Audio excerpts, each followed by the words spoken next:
Hey, what's going on, everybody? Welcome to the program. This is the Jeff Gerstmann Show for the week of, February 8th. You might not be hearing this until the 10th. You might be here with me live right now. There's no way of knowing, but we are here right now. It is Sunday night right now where I'm sitting. We are on the precipice of DICE. The DICE show is coming up here. The DICE Summit, I think is what they actually refer to it as, with the DICE Awards, and there's kind of workshops for game industry types. It's a little sometimes it's a little more business focused, and sometimes it's a little more networking eventy in some ways. But every year that I've gone, and I've not been in a very long time, it has been useful. You know, you run into people you haven't seen in a while. You run into a lot of people that you don't really, have a ton of chances to run into at other events. I mean, especially now, E3 and a lot of this other stuff is kind of gone. It's a little bit more, well, at least, I guess, when I was going before, it was a little more laid back. It was a little more relaxed. And I don't know. I just thought I would go and kind of take the temperature. The video game industry is in such a strange place that I think there's just a lot to there's a lot to talk about with all of that stuff. So I'm gonna go out there and catch a couple of the panels, and I'm also talking to some people about some games. I don't know, like some people bring games there to show to press because they know the press is going to be there. It's kind of like a much smaller version of the GDC effect, where GDC is ostensibly an industry event, but because press comes to cover it, you have some people that show up and go like, let's show a bunch of games. And then suddenly you're seeing a bunch of games instead of doing the thing that, makes GDC kind of a unique show. But this is much less of that. Anyway, it was always an interesting show. I haven't been in a while. I haven't been anywhere in a while. So I don't know. It's a weird, it's all, I hope my car starts tomorrow. I don't know. My battery's been so messed up. I don't know what's going on with that thing. But anyway, with that happening this week, it made sense to record the podcast before then, instead of trying to record it while I'm out of town, and who knows what the internet at this hotel is going to end up being like. There's just too many kind of weird factors there. So I thought I would just get ahead of it and hang out and record some stuff. Not too much going on. The game front has been, my son's been, games have multiple save slots, and when a game has multiple save slots, the kids will take up all three of them and they will play the same game multiple times. It happened with Katamari, and now it's happening with Astrobot. And so I'm having to help him with the boss fights in Astrobot again. And I'm like, buddy, we already did these. Buddy, we have a save that has everything but the very last level completed. He's like, no, I need you to beat the snake. And so I've been beating the snake, as they say. And yeah, I don't know. All the while, today my daughter was playing some Street Fighter 6 again for the first time in a little bit. And so, yeah, I don't know. We were having some fun, hanging out, playing some games, doing stuff. And yeah, that's sort of how my days have gone. I need to sink into some Neo 3. I just earlier today I installed Carmageddon Rogue Shift because I want to see what like a Carmageddon game as a rogue like is. That does not immediately sound like a great time. But hey, I am very curious. I guess Carmageddon I guess maybe the question actually is, has Carmageddon ever actually been like good? Like Carmageddon was a shock value thrill, and it did some neat stuff with some open world driving. Like there are moments in some of the Carmageddon that's been released previously, but like I don't know that I would ever say that Carmageddon was like some great masterpiece. it was like a second or third tier PC game that then, I don't know, well, I guess it eventually came to consoles, right? And didn't they do an N64 version of that? Anyway, whatever. The Carmageddon was never a great thing. It's fine. It's fine. But that N64 version I remember being quite bad. Better, almost says better than Twisted Metal. Miles also says it was better than Twisted Metal. Yeah, I mean, I might agree with that now. I certainly wouldn't have agreed with that then. At least when we talk about Twisted Metal 1 and 2. But I think Twisted Metal is not something I cannot go back to those games. It's just they're so, the control, the steering, everything is just so rotten. Like Twisted Metal Black. Remember people being so insanely excited for Twisted Metal Black because like this one's just like it's murder and then all this, and then they did the online thing and they're yeah, I don't know. Like it's just like people were so excited about how edgy Twisted Metal Black seemed to be. But yeah, I don't know about that, man. But yeah, I don't know. I can't say that Neo 3 is something. The Neo games I have always appreciated as like, oh man, they did something that is somewhat different from the kind of standard Souls game experience or whatever. Like it's not just one of those. It is certainly taking some cues from that style of game, but I feel like the Neo games have been really interesting. And so that I am always going to try out a Neo game and see how it goes. But yes, Neo 3 is out now as well. And I streamed some Bazite, some hot OS streaming. And that led to me running a mission in the first Descendant, and now I have like this weird itch where like, yeah, they did add some new content. I think their new season just started, and there is a part of me that is just like, yeah, I should get back into that and see what the new stuff is. I bet it's terrible, but it'd be fun. It'd be fun to know. And I've been resisting that mostly because there's just a bunch of other stuff going on. But that darkness has infested me now once again, and I don't know what to do.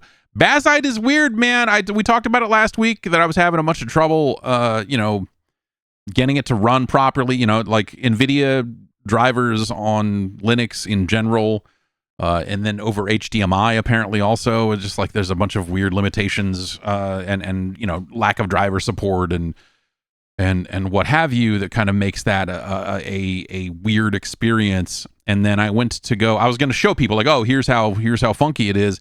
And then I fired it up on Wednesday.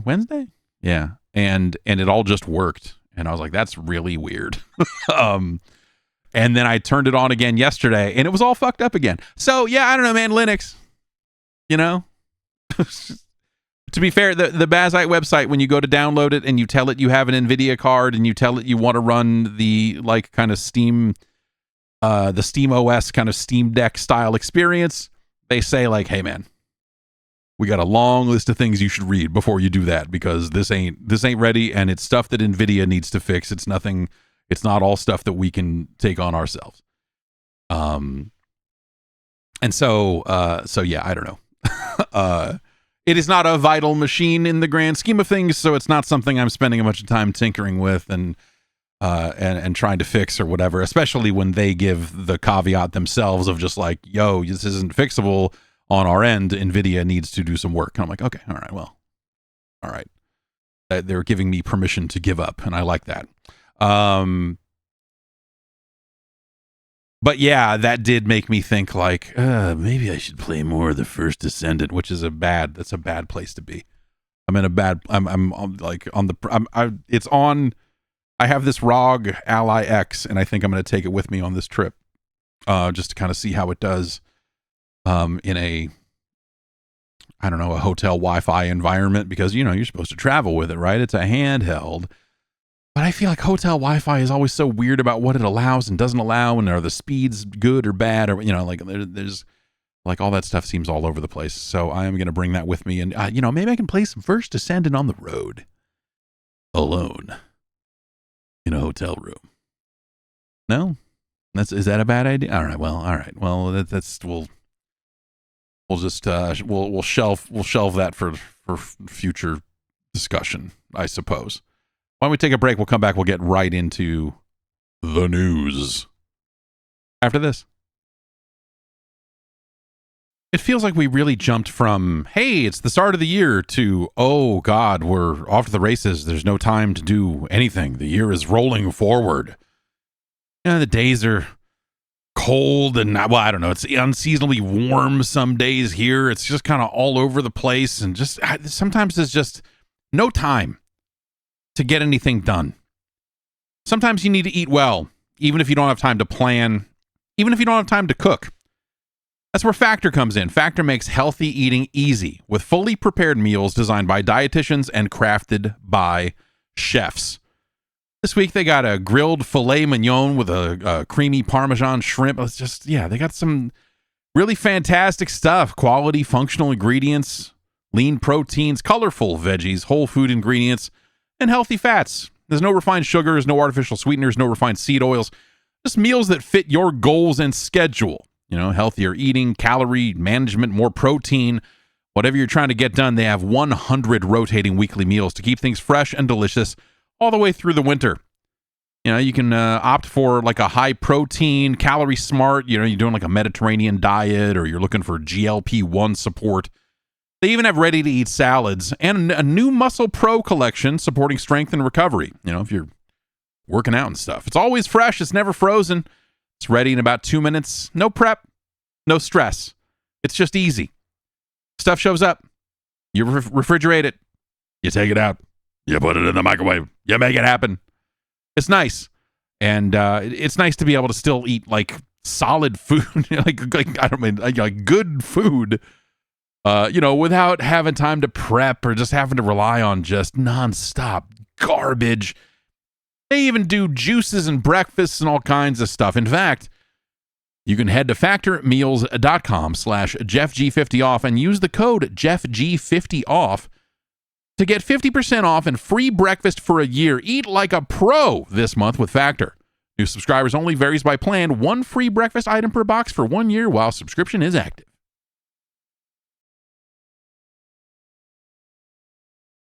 All right, let's get into the news. There was a Nintendo Direct. It was a third-party focused event for partners of Nintendo, and Eurogamer has helpfully kind of compiled that. I ended up watching that. If you want to, you can go to YouTube. You can watch me watch that, which is a very hot thing to do. This was not like a mind-blowing sort of event here. They showed Pragmata and they put out a demo on consoles. Alongside that, they showed Turok Origins. Finally, the oranges. Turok's oranges are here. The Turok game, Turok Origins, which is due out later this year. It's going to be like a co-op thing if you want to do it that way. Like third person, first person, and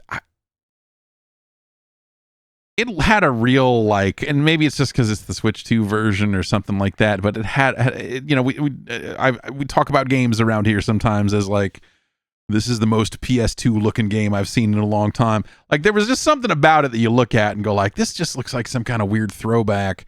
But also they're still trying to do like I think it is just straight up a 3-player co-op thing, right? That's how those things will collide. I think has at least the potential to be interesting. They did the thing, and I feel like Nintendo, if they don't do this every time, it's maybe like every other time. But they showed a ton of anime games.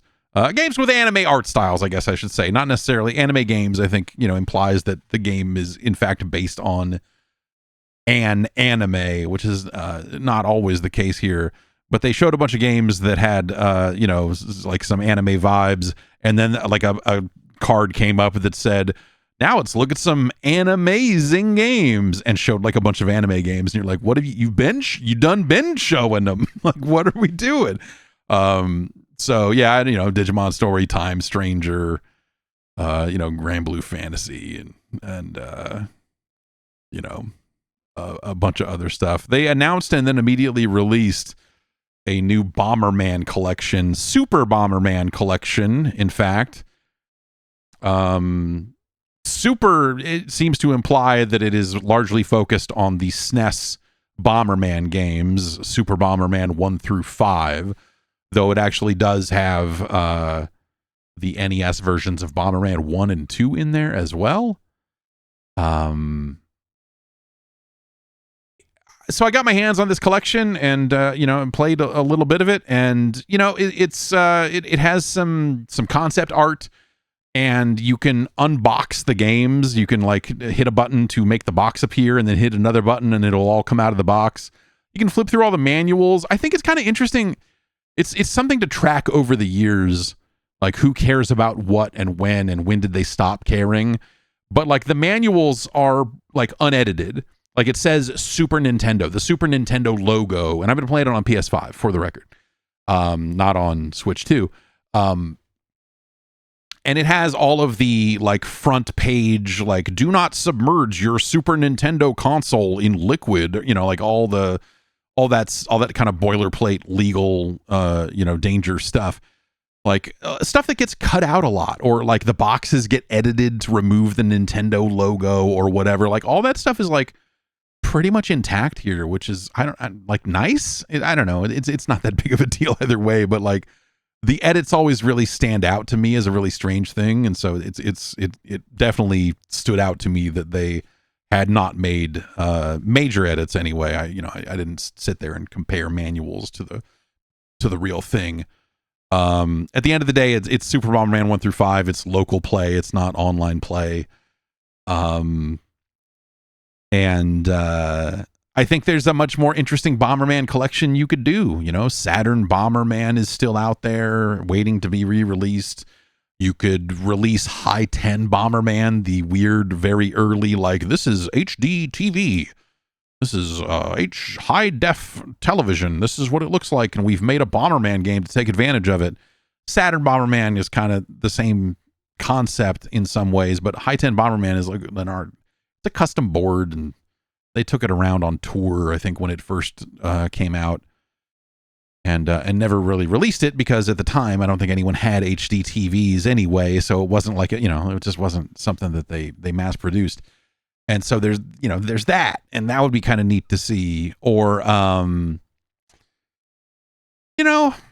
for me it's Bomberman 93 on the old TurboGrafx 16. I think that's the high water mark for me personally, not just because I won a tournament in Bomberman 93, though probably because I won a tournament in Bomberman 93.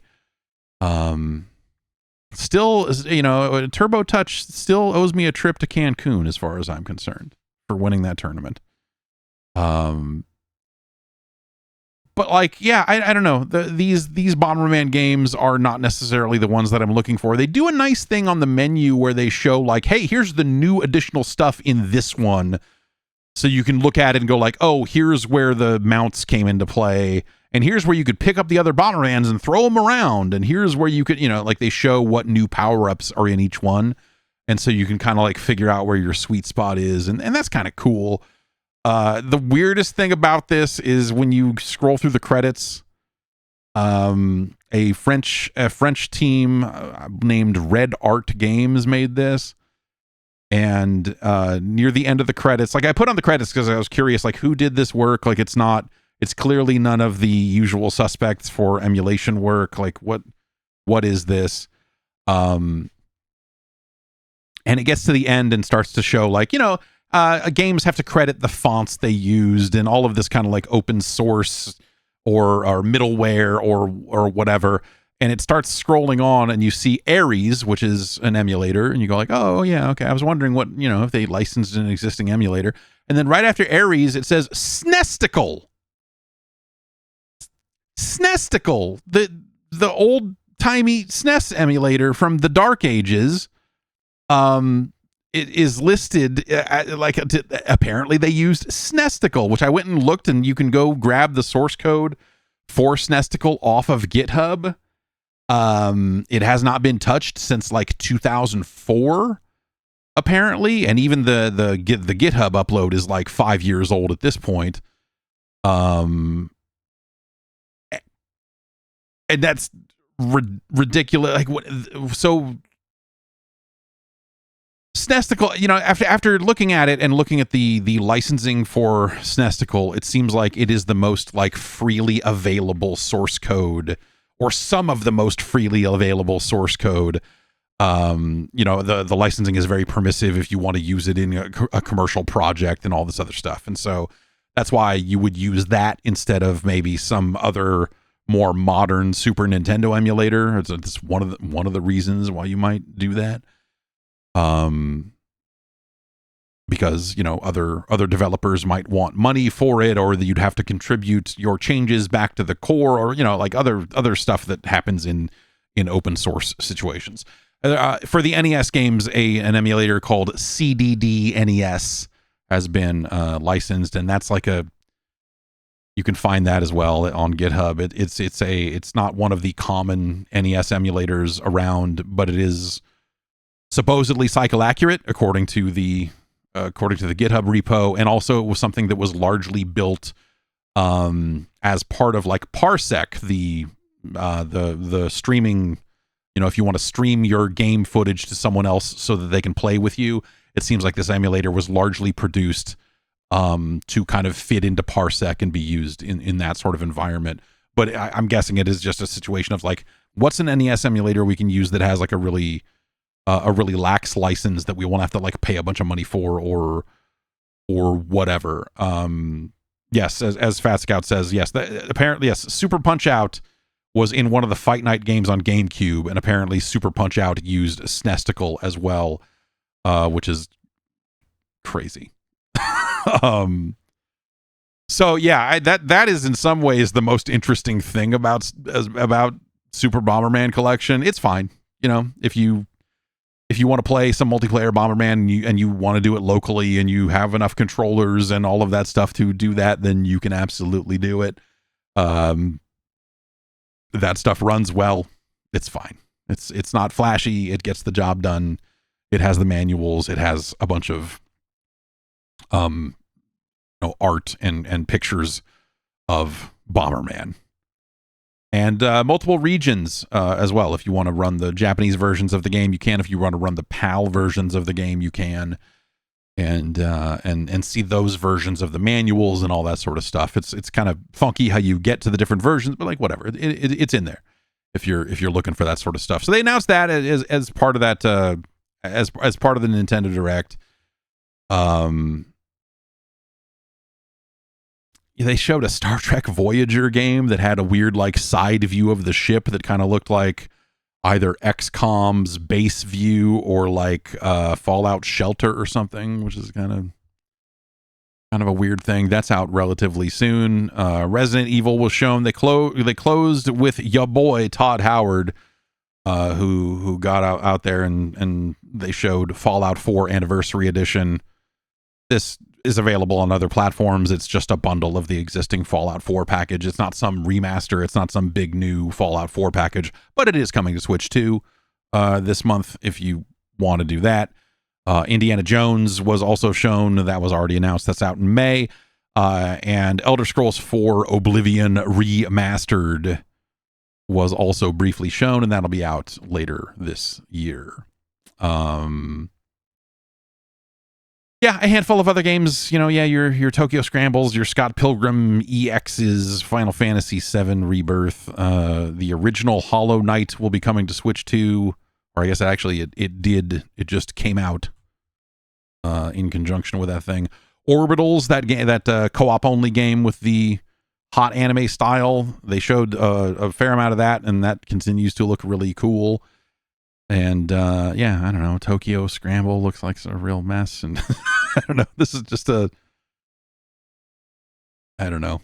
It was the event was fine, I guess I would say, but it was not some massive mind blower unless you consider Cool Borders coming to the Switch 2 as mind blowing. But that did in fact happen. There's now your friends at Hamster, in addition to the arcade archives, now have something called console archives, which sounds like a code word for these are games from developers who wanted more money than we were willing to pay to put them on our subscription service, on Nintendo's first party in-house subscription service, or they came out on platforms that are not a part of that service, and so Hamster is ready. The first two games there are Ninja Gaiden 2 for the NES. So Tecmo wanted their money. They wanted more money than, I mean, it has to be, right? You know, I'm sure there's like a flat rate for like, hey, if you want your third-party game to appear on this service, here's what we pay. And Tecmo was like, no. And so they're going to sell it themselves separately with Hamster and Cool Borders, the PlayStation game, the snowboarding game. Cool Borders. Cool Borders is back. They did. Hamster ran a live stream and I guess announced kind of the whole first run of games that will be part of the console archives. These are going to be multi-platform, by the way. This is stuff that is, you know, coming to PlayStation 5 and other stuff like that.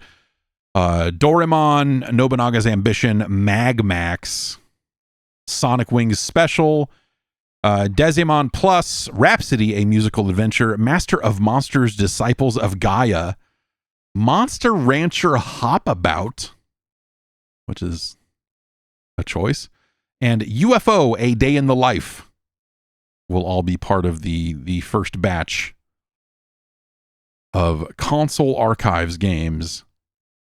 I don't know. I'm always into the idea of games getting re-releases. The Hamster releases have been fairly bare bones. You know, you can play the game.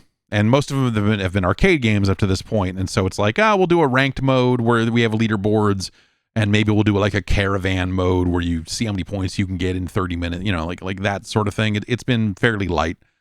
But the games are there and they run fine. So all of that stuff has been generally okay. The idea of them selling, I should see what the pricing is for this stuff, because I feel like there's just even for Ninja Gaiden 2, which is a fantastic video game. There's only, I feel like buying just a raw NES game without any kind of historical fanfare around it, or without it being some part of some larger collection of games. There's just a limit to how much I feel is okay. And Hamster passed that limit on the arcade side kind of a long time ago when they started charging like $7 or something for that stuff. And I'm like, $5, I could see $5, but $7, I don't know. And then they started doing some Neo Geo games, and those were even more. It's just, I don't know. The pricing on this stuff is hard, man. The pricing on this stuff is extremely hard. Basically the same day, PlayStation put out an announcement to finally let you get a look at the multiplayer Horizon game, which is now called Horizon Hunter's Gathering. It is a 3-player co-op game, though they did make a point to say you could have NPCs take over the other slots, so there's like kind of a solo mode maybe, but it's not really that. And this looks like you will play one of a handful of character classes, and you will team up with other players to take down giant robot animals. Sort of like Horizon, but with more players and more tactics. Like the players did seem like they were character classes. It's like, here's guy with motorized hammer, and here's pole man who has a pole, and like that sort of thing. It has a very cartoony style. It is not the same art style as the regular Horizon games. It has more of a like a, what's a low rent Disney? Is it just DreamWorks? Does it have a DreamWorks look? Is that too harsh to say? But it has like an animated it has the look of a, hey, there was a movie we made of this, and now there is a cartoon version of it airing on Disney Plus, and it does not look nearly as good as the expensive movie does. But hey, we hope you enjoy this new season of Tangled, or like the stuff that Disney has done, like that sort of look, I guess. Like it has sort of a lower end anime, not the low to middle animation kind of look to it. They're going to be doing some playtesting. They're taking signups at the PlayStation beta program sign-up page, the same place they took signups for Marvel Tokon, and like the weirdly sterile, like, you have registered your interest in beta testing. Congratulations. We will email you about beta testing. Site that Sony's been running for a while now.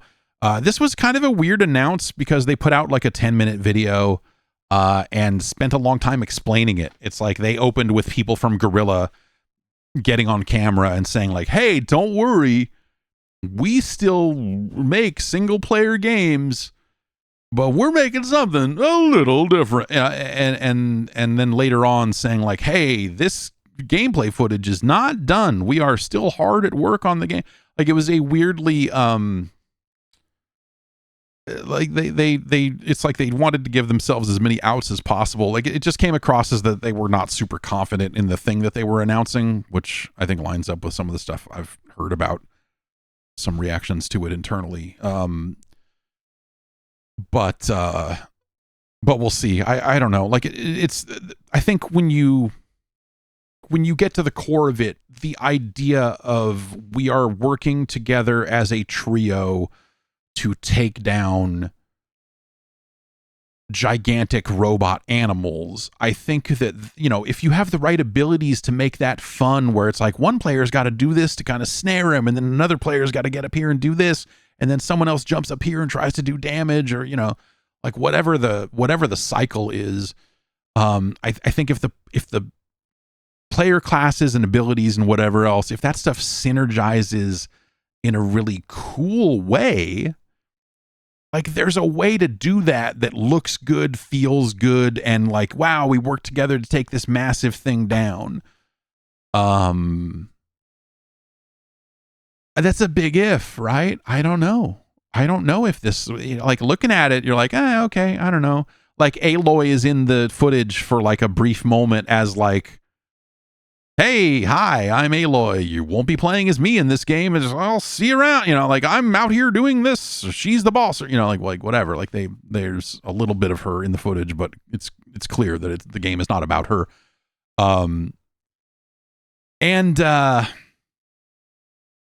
There's kind of a roguelite sort of like, hey, you opened a chest and then now you're picking from 3 abilities, like which that doesn't look awesome. And so it feels like something where they're kind of like stuck between like, okay, this concept existed in Horizon, and could we do it with multiple players? And then there's kind of like, you could also look at it and go like, this looks like a really bad Monster Hunter, and we've been getting unsatisfying Monster Hunter games a little bit lately, so I don't know what people's appetite is for something like that. And the way some of that stuff fits together, and the roguelike stuff, like that stuff thrown in as like oh, by the way, some of these abilities you aren't even going to keep, instead of like growing your character and caring about your character and getting stronger and all of that, kind of fun, leveling up skill tree, whatever. I'm sure there's probably that too, right? I wouldn't be surprised if they want to have it both ways, because you can upgrade gear outside of a mission, and they were very clear to show like a social hub kind of thing, and you look at it and you go like, yeah, this okay, yeah. I played a bunch of Monster Hunter. I think I see what you're trying to build here with your social space, but you're missing cats that serve me food. So I don't like, why would I play this? So yeah, I'm definitely curious to see more of it. But like the footage and the stuff they put out was not, did not inspire a ton of like confidence or excitement. Like I don't know. I have not seen, like I'm pretty mixed on it, and I feel like that is one of the more positive takes. I feel like people are kind of ripping this thing apart a little bit, but I don't know. Like I think there's, if they thread the needle, I think this thing could be interesting. But it, like I said, it seems like kind of an uphill battle. We'll see. They'll run their playtest, and see how it goes once they let people get their hands on it. So I believe that is scheduled for later this month, at least the first one. So we'll kind of see what they end up doing there. Also kind of weird that they didn't put this into a state of play, but maybe because that also kind of makes me think that they're a little skittish about this, because they wanted to create all this kind of bumper around the footage where they could contextualize it and say, hey, it's not done yet. Hey, we're still making single player games. Like, they wanted to make sure that and maybe that just made the segment a little too long to go inside of a state of play, which is probably right around the corner. I would not think it would be this week because DICE is happening, but probably pretty soon. Probably pretty soon. Steven Totillo of Game File spoke with Steve Allison, who is the head of the Epic Games Store, and Allison said, hey, we're planning on having the Epic Games Store on the next Xbox on day one.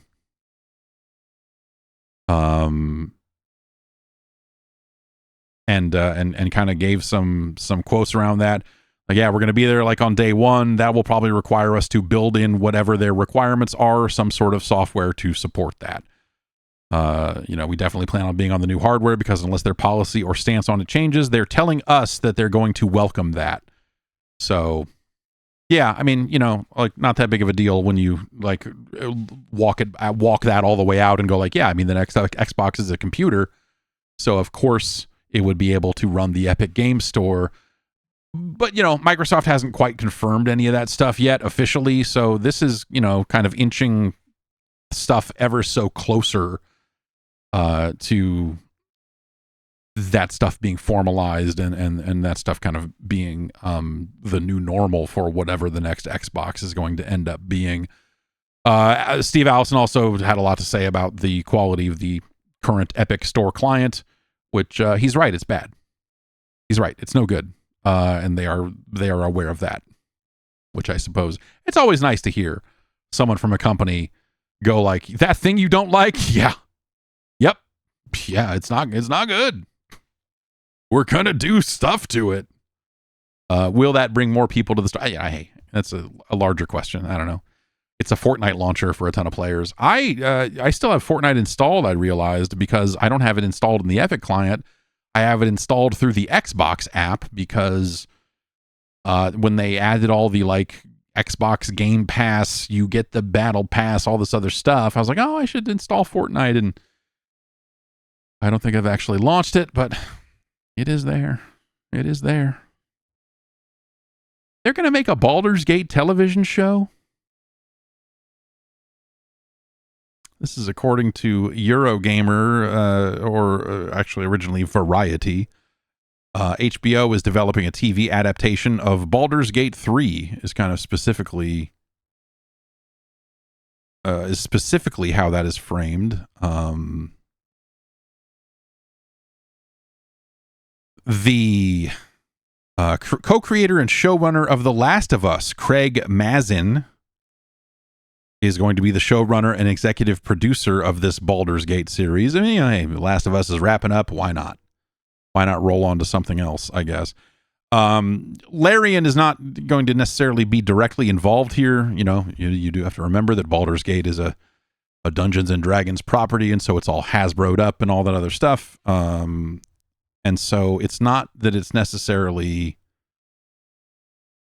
I don't know. It's not that it's necessarily like something that the team at Larian is doing. There is a quote here from Mazin. After putting nearly 1,000 hours into the incredible world of Baldur's Gate 3, it is a dream come true to be able to continue the story that Larian and Wizards of the Coast created.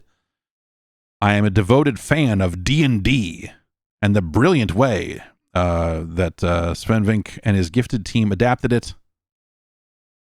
I can't wait to help bring Baldur's Gate and all of its incredible characters to life with as much respect and love as we can. And I'm deeply grateful to Gabe Morano and his team at Hasbro for entrusting me with this incredibly important property. So, yeah, man, I don't know. Like, Baldur's Gate is obviously like a whole franchise, right? And to hear, what he's saying here is continuing the story. That doesn't necessarily mean it's going to pick up right where Baldur's Gate 3 left off or anything like that. There's plenty of, it's Dungeons and frickin' Dragons. There's a lot of different stuff they could do there. I don't know. We probably won't hear too much more about that anytime soon, but, because I think they still have like one more season of The Last of Us to do, right? So, it'll probably be a bit before they're even on that. But, I don't know, good news for Dungeons and Dragons or bad news. I don't know, depending. Like, Covetous Worm in the chat says, time for that Planescape Torment TV show. Yeah. Just opens, updated my DVR. I don't know.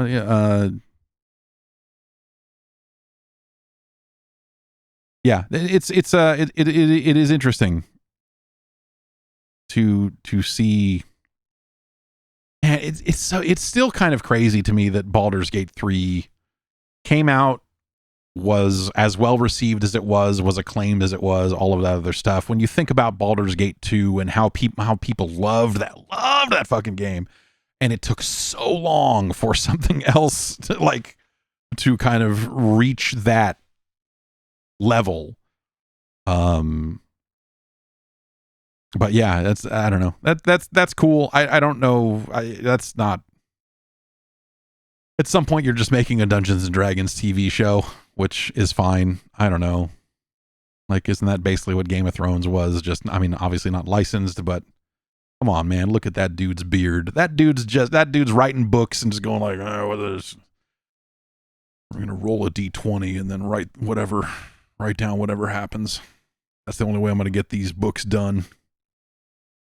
Also, I hate HBO now.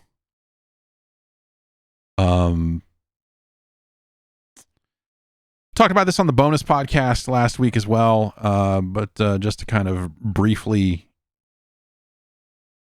reappraise it here, in Take-Two's earnings call last week, they basically ditched Borderlands 4 for the Switch 2. Variety has Variety's amount of game news these days, and the amount of stories that they have first should be troubling. If you run video game news, you should be like, it seems bad that the movie website is doing faster game news and some of this stuff than we are. Anyway, the official term is that they have paused development. Alan Lewis told Variety, "We made the difficult decision to pause development on that SKU. Our focus continues to be delivering quality post-launch content for players on the ongoing improvements to optimize the game. We're continuing to collaborate closely with our friends at Nintendo. We have PGA Tour 2K25 coming out and WWE 2K26. And we're incredibly excited about bringing more of our titles to that platform in the future." I won't spend a ton of time on it because the bonus podcast was almost all about this, but it is crazy that a game that they were showing publicly and is probably playable start to finish without too many issues because of how close they were to shipping this thing, It is really crazy that this is something that is now apparently off of their slate completely. And it seems like it might just never happen at all. I can't think of especially a multi-platform game like that, especially like a relatively major franchise release like this. It seems like it would be a no-brainer to put it on Switch 2.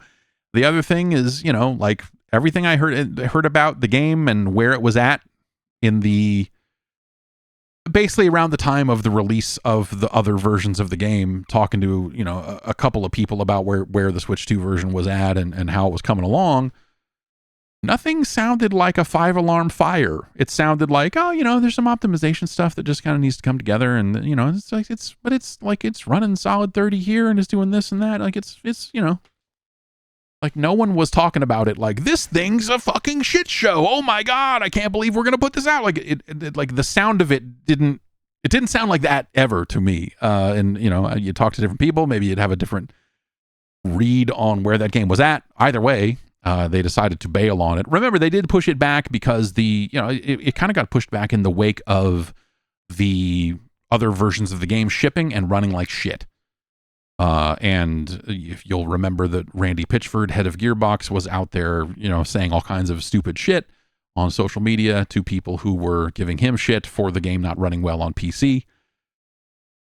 A match made in heaven, I think, on that front. But either way, the Switch 2 version kind of got delayed in the middle of all of that with the idea of like, hey, we've got to get a handle on this fucking problem we've got with these other versions of these games, so it's all hands on deck to get this shit fixed. And oh shit, and I don't know that they ever really nailed it on that front. I mean, Alan Lewis told Variety that they're not done yet. He's basically still talking about like, oh yeah, our ongoing improvements to optimize the game. So he's talking about it like it's still like, hey, yeah, this game is fucked. Which I don't, I wouldn't know that I would say that it's fucked. But it doesn't exactly inspire confidence. Again, it does not inspire confidence in the product that they are trying to sell. So I think it's really curious and kind of crazy thing that the Switch 2 version has kind of vanished like this. Maybe it's something that rematerializes when they do a bundle down the line after they've got some DLC out the door, and presumably they're done with whatever they need to do with the PC and some of the console versions of the game to get it running right. I wonder if they then reappraise and revisit and go like, okay, we're going to do Borderlands 4 Game of the Year Edition, wink, wink.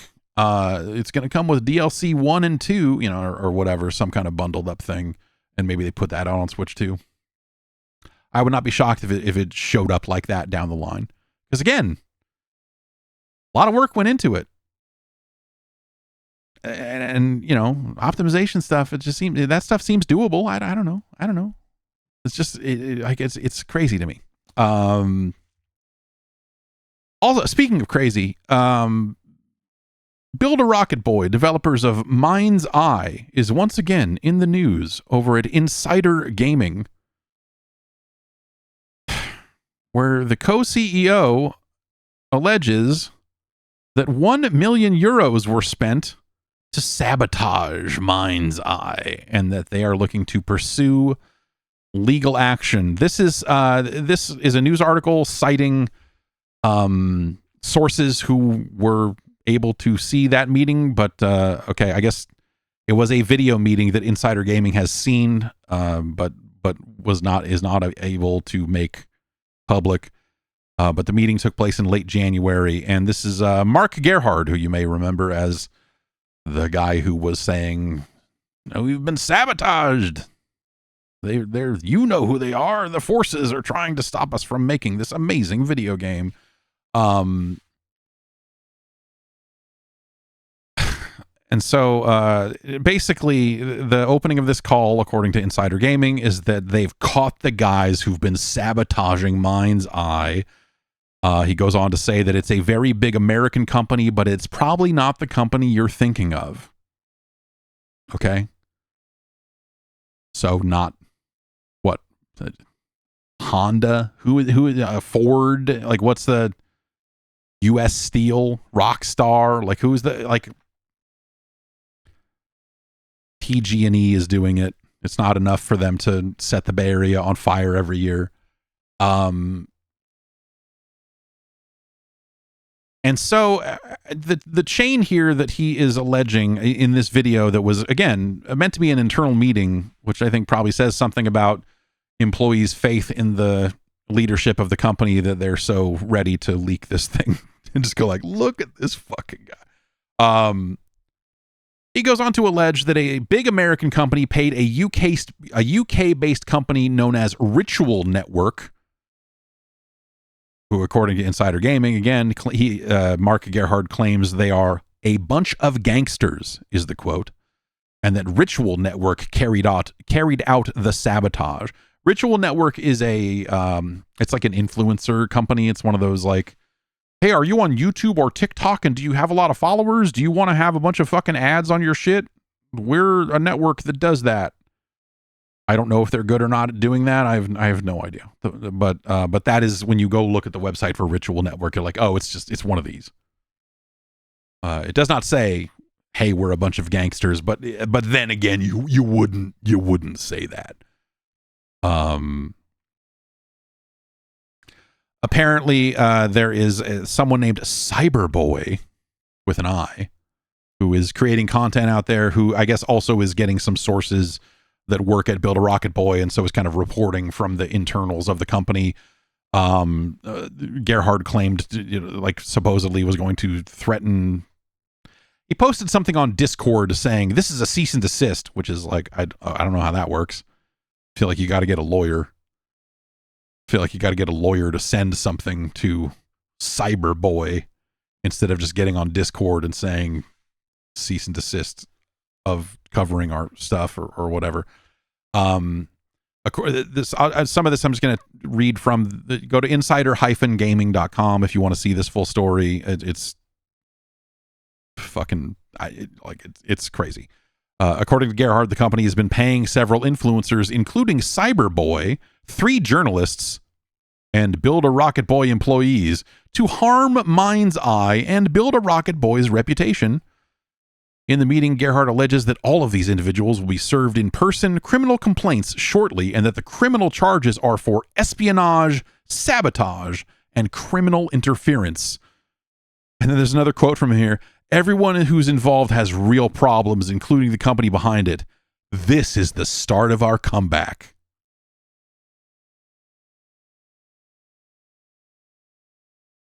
None of this makes the game better.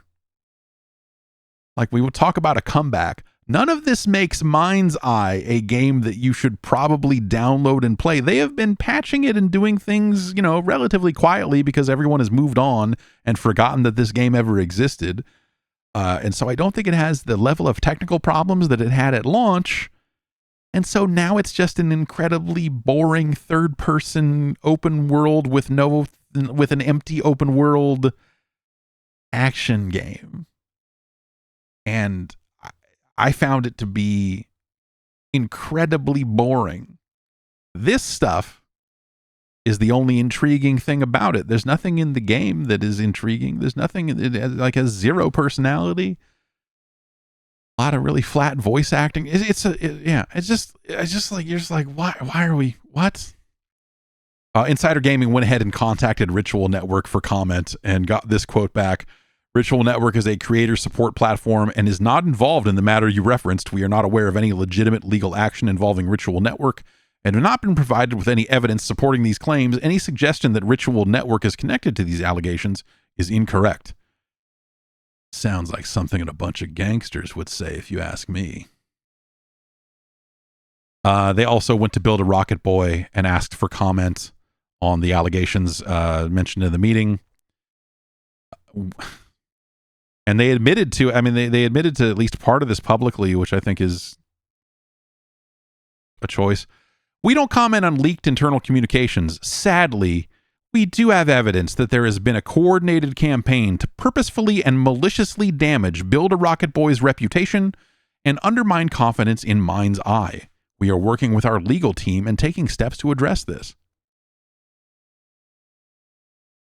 And And then the rest, it sounds like the rest of this meeting is, like he talks about how they are putting like keystroke monitoring software on all the employees' computers, so that they can, they did that without their knowledge from the sounds of things.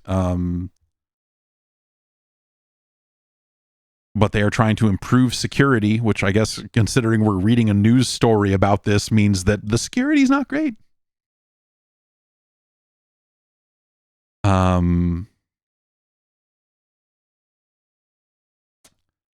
And also that they're going to put so the Hitman mission, they were going to do like a crossover mission with Hitman because IO Interactive published the game, which now I guess Build a Rocket Boy is trying to separate that, just trying to sever that relationship, which I'm sure IO Interactive is like, yes, no, let's do that. That's fine. Yes.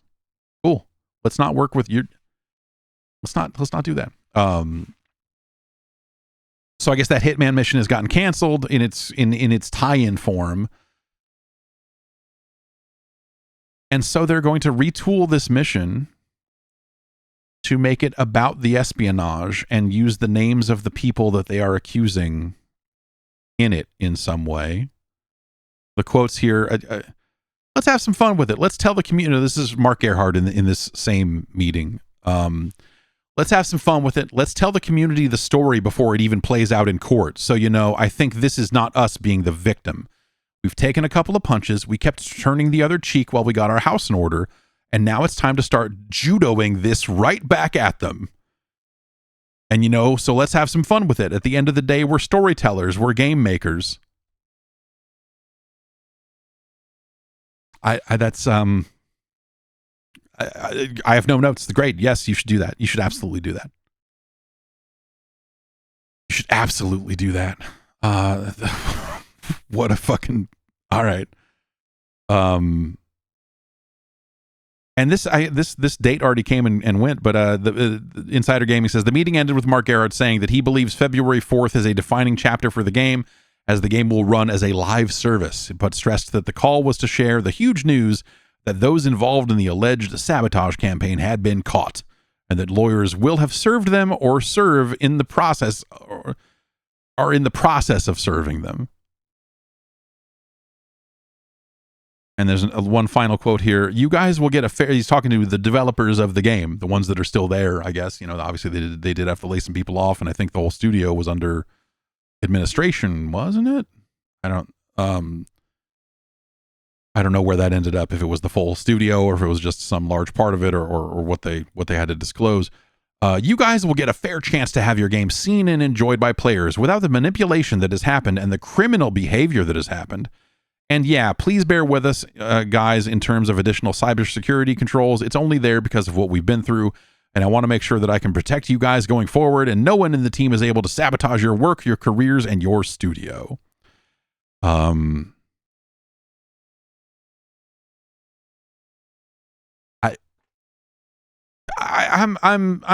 pretty close to speechless about this whole thing. Just conceptually, the idea that like people would go to some kind of great length to try to harm Mind's Eye, a game that never seemed like the game doesn't seem very good from what I have played of it. Like, I didn't need to go find someone on YouTube or some influencer to go like, oh, you're right, I should hate this game. Like, it is evident. You can play the game and just be like, what the fuck is this? Holy shit. This is such a... All right, oh yeah, this is what you made, huh? Okay. Like, this is the next game from Leslie Benzies, huh? So yeah, like this all to me is just like completely ridiculous. This game is not on par with what is, and the games that are entering the marketplace at that price point, and how much are they charging for Mind's Eye at the moment? I know it's, it came out full price, and they obviously have put it on sale. Yeah, it's 50% off right now. You can get it for $30. Oh, but the deluxe edition is not on sale, and that's $80. So yeah. Yeah. In fact, it would be... Someone sabotaged their fucking Steam page. So you can get the base version right now for $30, which is half off. The deluxe edition is $80, but the deluxe edition upgrade is $30. So if you were to buy the base version and then buy the upgrade to deluxe, that would be $60, which is cheaper than just buying the deluxe edition. Anyway,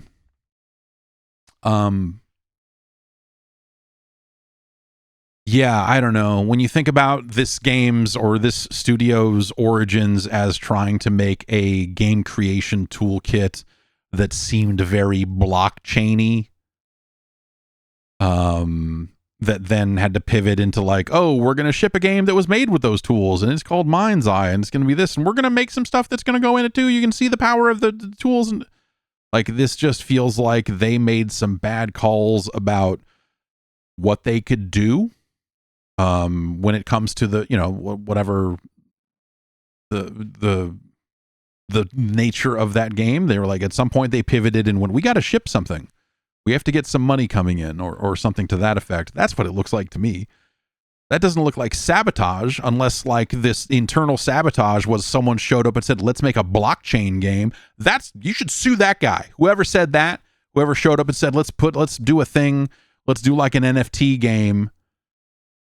And also a thing you can do, like, you know, like having that whole thing hanging over your game as you try to make like Roblox for adults, or, you know, whatever game toolkit you wanted to try to make.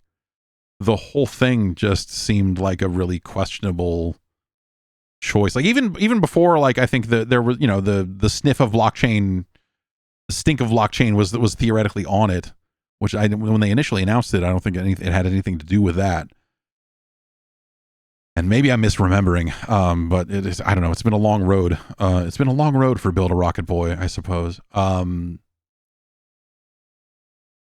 Yeah, I don't know. Like again, when you play the game that's there, and I went back and played it about a month ago, which I think they've had one patch or something since then. And so, you know, I played it relatively recently, and it's still not a good game. It's not like they're like, finally, we cleared out all the sabotage, and now we've got an incredible video game. It's like, oh yeah, I guess the frame rate on this is not as janky, and it didn't crash when I was playing it, which is that's a leg up from where they were at launch. But like, dude, there's nothing. There's nothing in there to write home about. This story, the story of sabotage. You have to wonder, are they just leaking these stories about sabotage just so fucking morons like me say the word Mind's Eye again? They're like, this is the only way we can think of to build any kind of market share, any kind of mind share. The only way people will hear about our game is if we leak fake meeting notes about how we're being wronged. I don't even know. Like, it's just so bizarre. Such a crazy situation. Wouldn't it be crazy though if this all turned out to be true? That would be even crazier. You're like, why would you do this? How did you sabotage this game?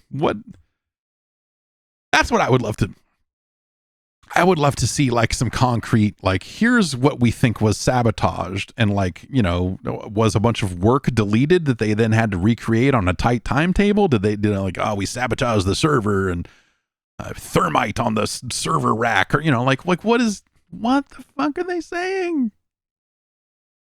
People out there were saying the game was bad. Like, yeah, guess what? Even if they were saying it earlier than they could have possibly known that, it turned out that they were right. That's not on them. Even if they are a bunch of gangsters, I don't even know. I don't even know what to think. So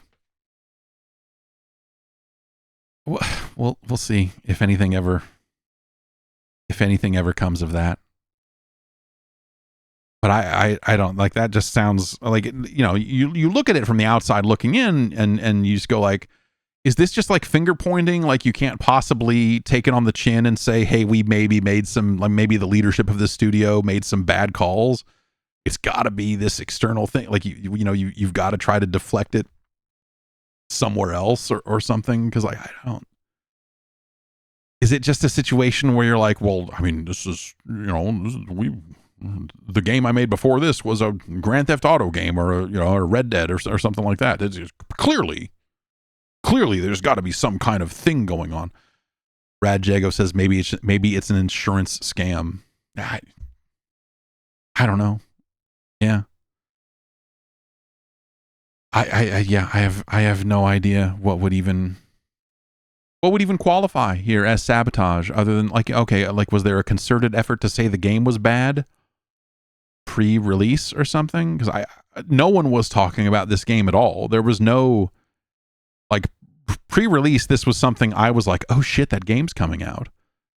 And then I tried to get a hold of a copy of it, and they sent back a form, which is not abnormal. They say, oh, fill out this form if you're interested in receiving a review code of this game. Click here and fill out this form. And I did so because I was interested in seeing what that thing was. Not knowing much about it. And it's like, I don't know, Leslie Benzies worked on this and it's been in development for a long time or whatever this thing is. So what the hell's going on? And there was a space on the form for link to your prior coverage of Mind's Eye.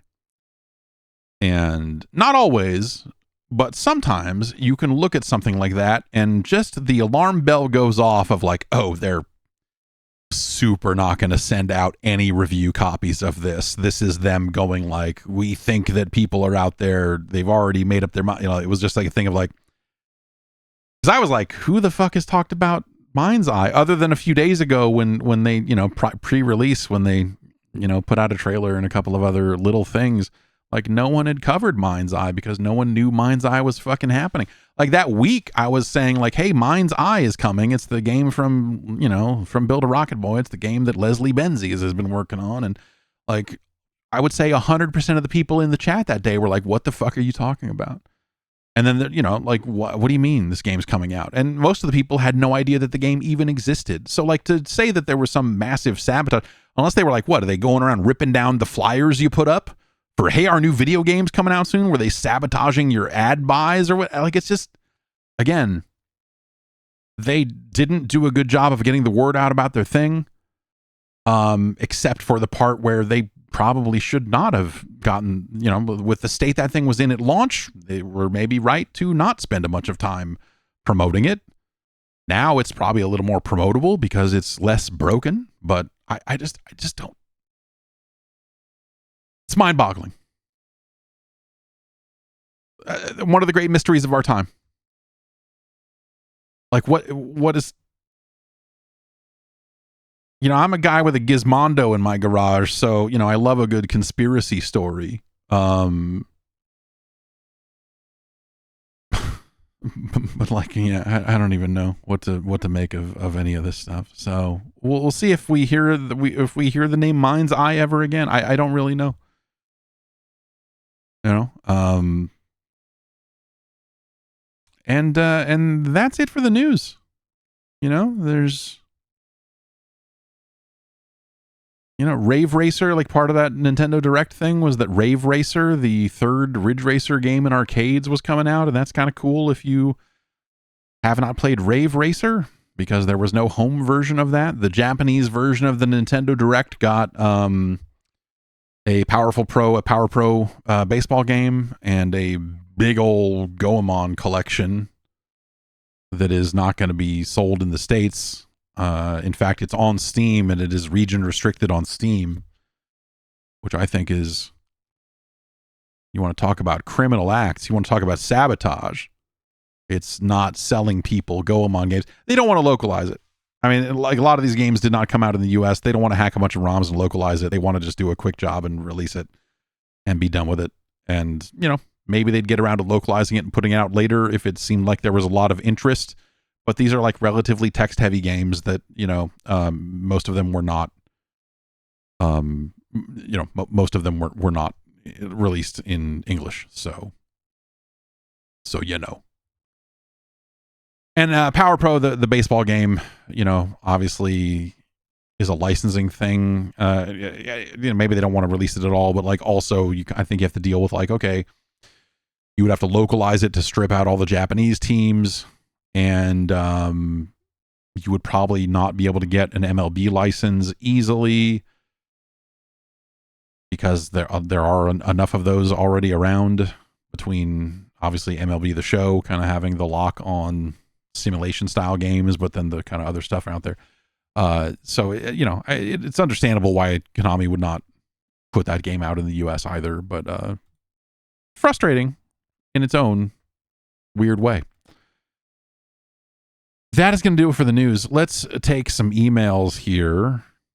podcast@guard.bike is the email address. Let's see what we got. Clyde from Missouri writes in, we were talking about game preservation. Someone wrote in and said, hey, can we please stop calling downloading a bunch of ROMs game preservation? I mean, come on. To which I said, yeah. Anyway, Clyde wanted to write in. I think the most important part of emulation is that providing access to these games is just as important as preserving them. A common argument I hear against the preservation point is that major companies like Konami, Namco, or Nintendo are never going to lose their ROMs, so downloading them to preserve them is pointless. What I think is missed is that at any time these companies can remove access to their games for any reason, a la the Disney Vault, or for reasons outside their own control. My go-to example for this is the certified great game of Pac-Man 2: The New Adventures for the SNES and Genesis. Now that the Wii U store has been shut down, there is no legal way to buy the game firsthand, and since the game has a version of the arcade Ms. Pac-Man in it, it is unlikely that Bandai Namco will ever try to re-release the game due to the legal issues surrounding it. While there are a ton of physical cartridges out there, that still requires working physical hardware and the hope that those cartridges never suffer from corrosion, data rot, or physical damage. If a game featuring Pac-Man can disappear into a legal hellhole, so can anything else. I guess a more recent example would be Mortal Kombat 9, as that game has been delisted from all digital storefronts due to its inclusion of Freddy Krueger. I'm sure it will get re-released someday, but with its rights being owned by the flaming garbage truck that is Warner Brothers, you never know. So that's a different, I think, I think you're talking about kind of two separate things here. And I would not call what we're talking about here game preservation either. You're right. A bunch of physical copies are out there and they may all fail. And yeah, maybe eventually only the ROMs remain, to which I would say it's pretty well dumped. It's illegal also. I think when game preservation is usually discussed these days in context, it is in the idea of getting companies to be better about preserving their own materials around development, as well as kind of making sure that, canceled projects are preserved in some form or another, like things that are not going to be released commercially. Because let's face it, once things are released commercially, it's the Wild West out here. You know what I mean? If you want a copy of Pac-Man 2, probably type it into any search engine and find it. I'm sure you can find websites that just have it embedded that would let you play it directly from the browser if you wanted to. Access is sort of a different thing, and the legality of that is a very different thing. So, and that is unlikely to change. So I agree with you in the sense of like, yeah, all that stuff should be out there and should be accessible. I find it really frustrating when that dumps of games exist and they're not publicly available. And not just because they're clogging up fucking no intro DAT files, but because you're like, man, I would be interested in taking a look at that. And sometimes those things are available to the right people at the right time, researchers, people that are doing, very specific work. They can, that's not unlike the real world of preserving media and preserving, you can go to that television museum and see all kinds of stuff, but it doesn't mean you get to run off your own copies of it and torrent it all over the internet at the same time. So it is different. They are different things. And that's not to say that the scenario that you're describing is not important in its own way, right? I do think that there's something kind of cool about the idea of like, you could just get all this stuff and you can play it and you can see what it was like. Because I think Pac-Man 2 is a pretty decent example, but there are a billion games by companies that have long since gone out of business or are never going to make these things again, or, you know, like these situations, especially with licensed games or games with heavy licensed soundtracks and all of these things that just like the business of the business is going to prevent you from ever being able to buy them ever again. Movies end up in this kind of limbo all the time too. And you know what you do? You fucking find them how you can find them. You know? The rips are out there if you are truly looking for most of that stuff. You know, we still don't have great rips of every episode of The State with all the original music in it, as I say every time this comes up. MTV does. They got those tapes in the library somewhere.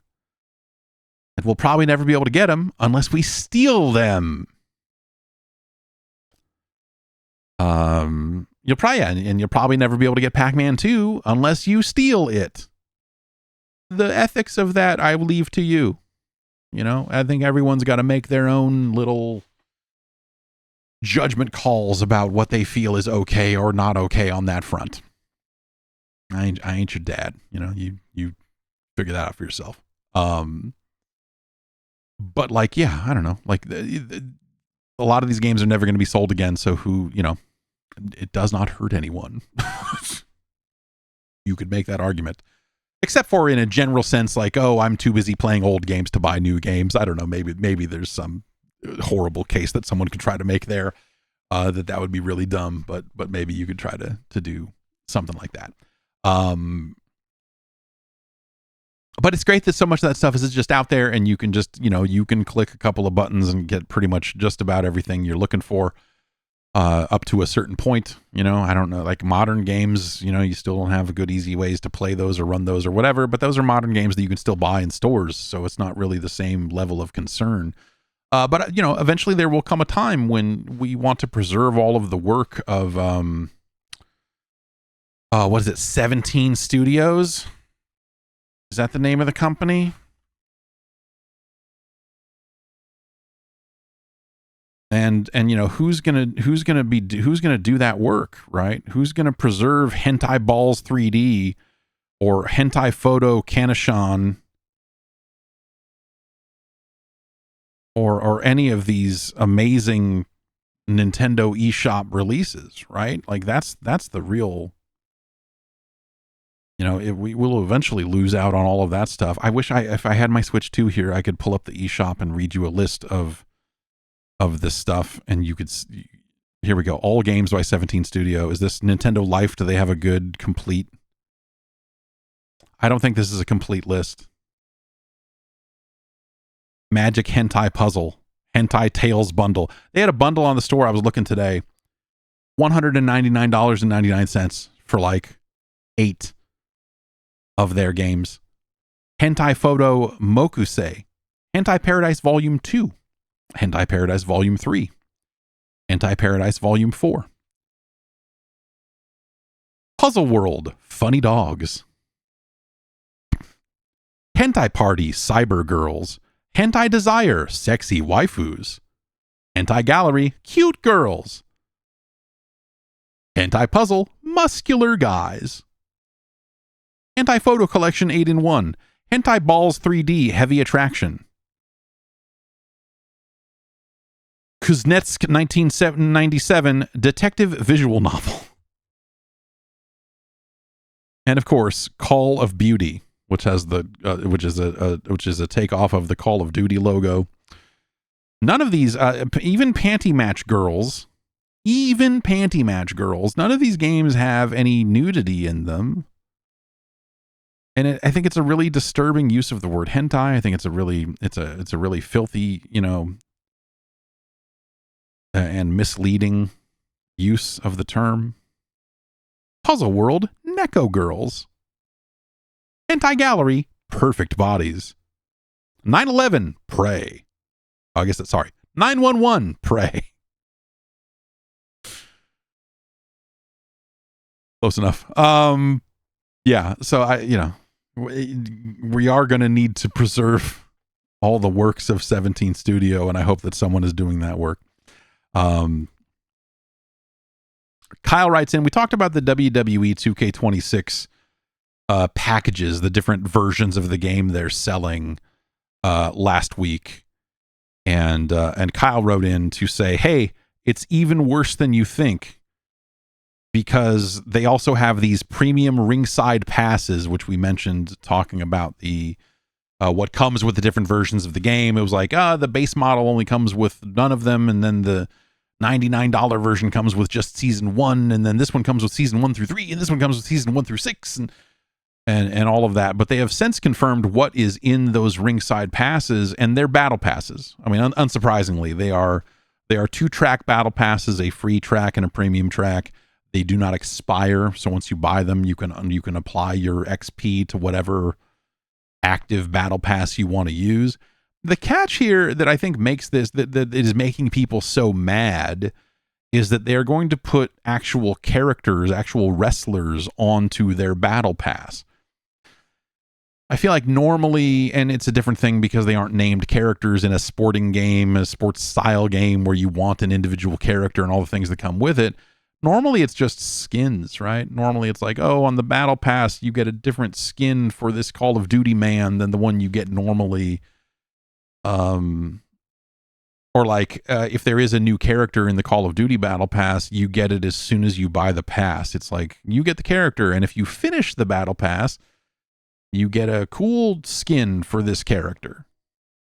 And those passes expire when the season ends. And so this means, when you used to buy the season passes, you used to just get the characters. And now they're like, yeah, now you're going to have to grind out like 20 levels on the battle pass to unlock the wrestlers that you already purchased. And they will, of course, sell you tier skips. And now they used to have something called the Supercharger that you could buy that would basically unlock everything, which, like one big cheat code or something like that. And they're doing away with that as well in favor of this kind of battle pass setup. I look at it and go, yeah, that's a lot like how a lot of other games operate, right? Like battle passes are kind of filthy like that, but most battle passes don't put straight up brand new characters on them. It's like, hey, these characters have brand new moves and, or the animations at least, and they're existing people.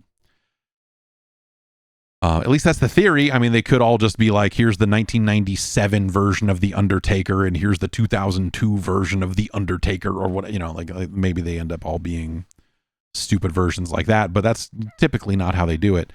You do end up getting new characters along the way. And so them putting that stuff onto a battle pass instead of just buying it is kind of filthy as a change. It's a thing that, like, it is filthy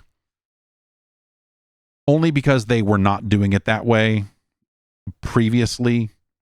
But I think when you look at it, it instead becomes a much larger, like, oh man, I guess battle passes are disgusting, aren't they? Like another reminder of just like, oh yeah, that's when you see old DLC reapplied in this way, it really only underscores the kind of general filth of the battle pass. But yeah, that's the other kind of downer about the change they're making this year. And there was like quotes from people, working on the game. They were like, we think people are really going to like it. Like, I'm sure they'll love buying tier skips to play as their favorite character.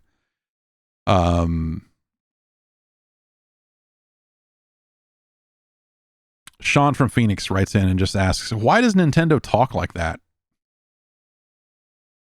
While watching you discuss the latest Nintendo Direct, I was reminded of something that has always bothered me. Why does Nintendo talk like that? And by that, I mean Nintendo marketing, especially videos, always comes off like they're the only game in town, and that other platforms, services, and franchises simply do not exist or have never existed before coming to that particular hardware. An example, during the segment about Final Fantasy VII Rebirth, the narration felt like it was written for someone who had A, somehow never heard of Final Fantasy VII before, and B, still judged a game's quality by somewhat outdated ideas like how many levels and weapons does it have, and does it have a lot of secrets? I get that Nintendo maintains a particularly loyal audience and that its history as a family-friendly company likely attracts many people who are more casual about gaming, people who may not follow every detail of the medium. I suppose my question is really whether or not that type of audience exists in such a large number that Nintendo still feels compelled to speak about its consoles and games this way, or has it become more of a funny quirk of the company itself? Are there really that many people who only buy Nintendo consoles and are relatively unaware of the rest of the industry? Is this a ripple effect of Nintendo's success in the 80s and so on and so forth?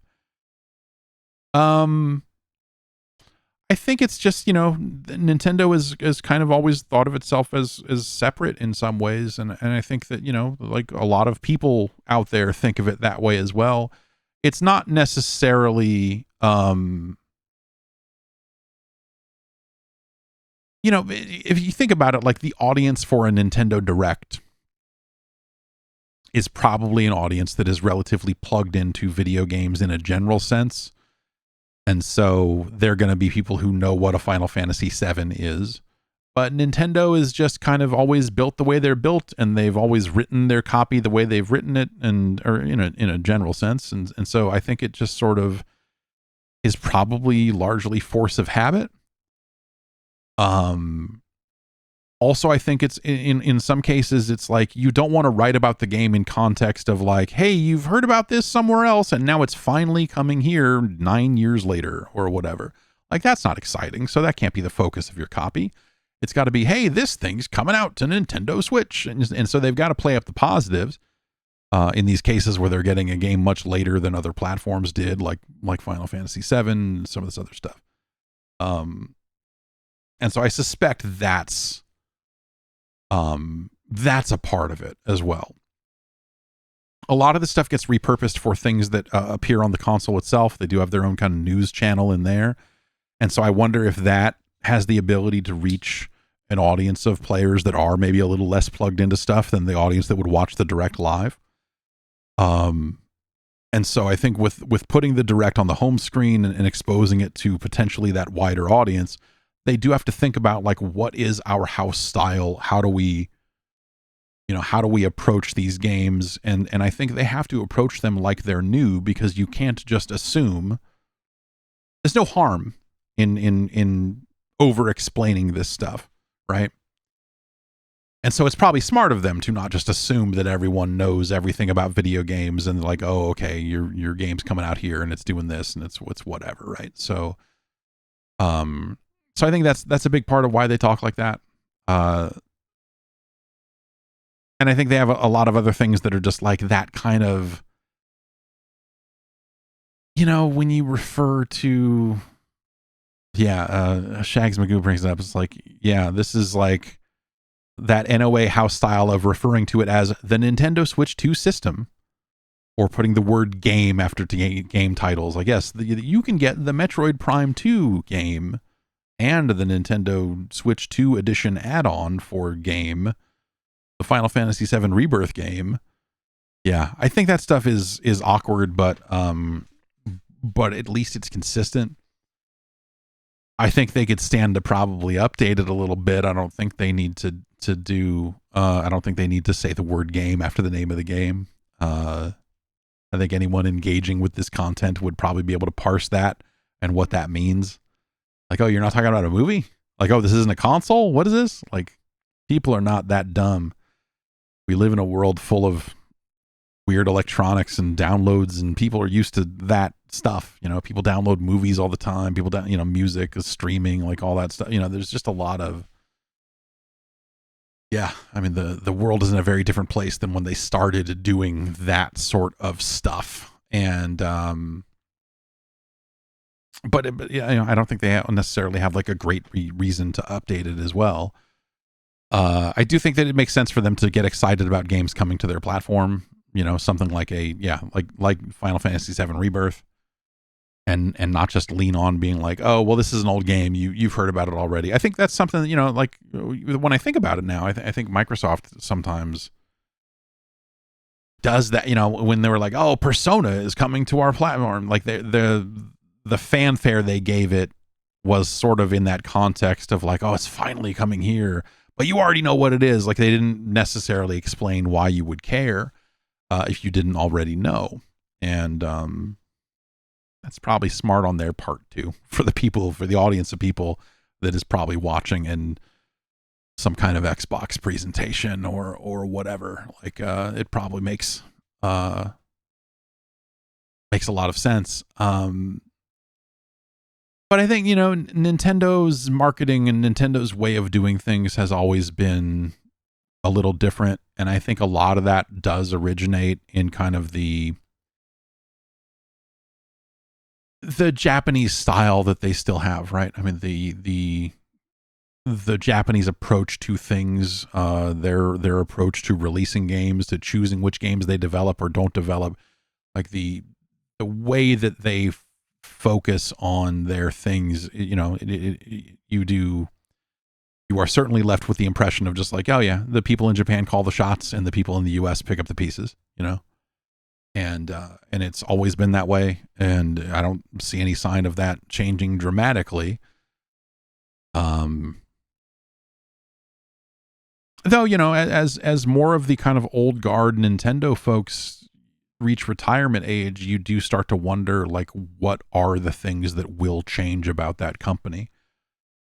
That's there's an opportunity there, and it could be detrimental. I'm not saying it's like but there is an opportunity there probably to make change. It's just not necessarily positive change. Who could really say? But I think they've got a way that they like doing things, and I always look at it as there's a real focus towards families. There's a real focus towards, and I don't think it always lines up with the people who are buying their systems.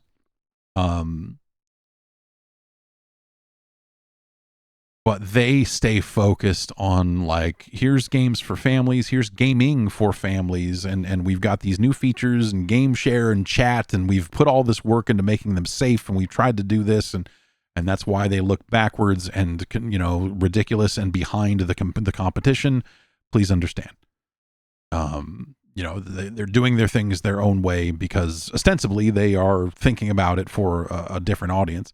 But then you start to look, like, demographically at who bought the Switch, and who bought a second Switch when more Switches started existing, and who bought an OLED and all of this other stuff.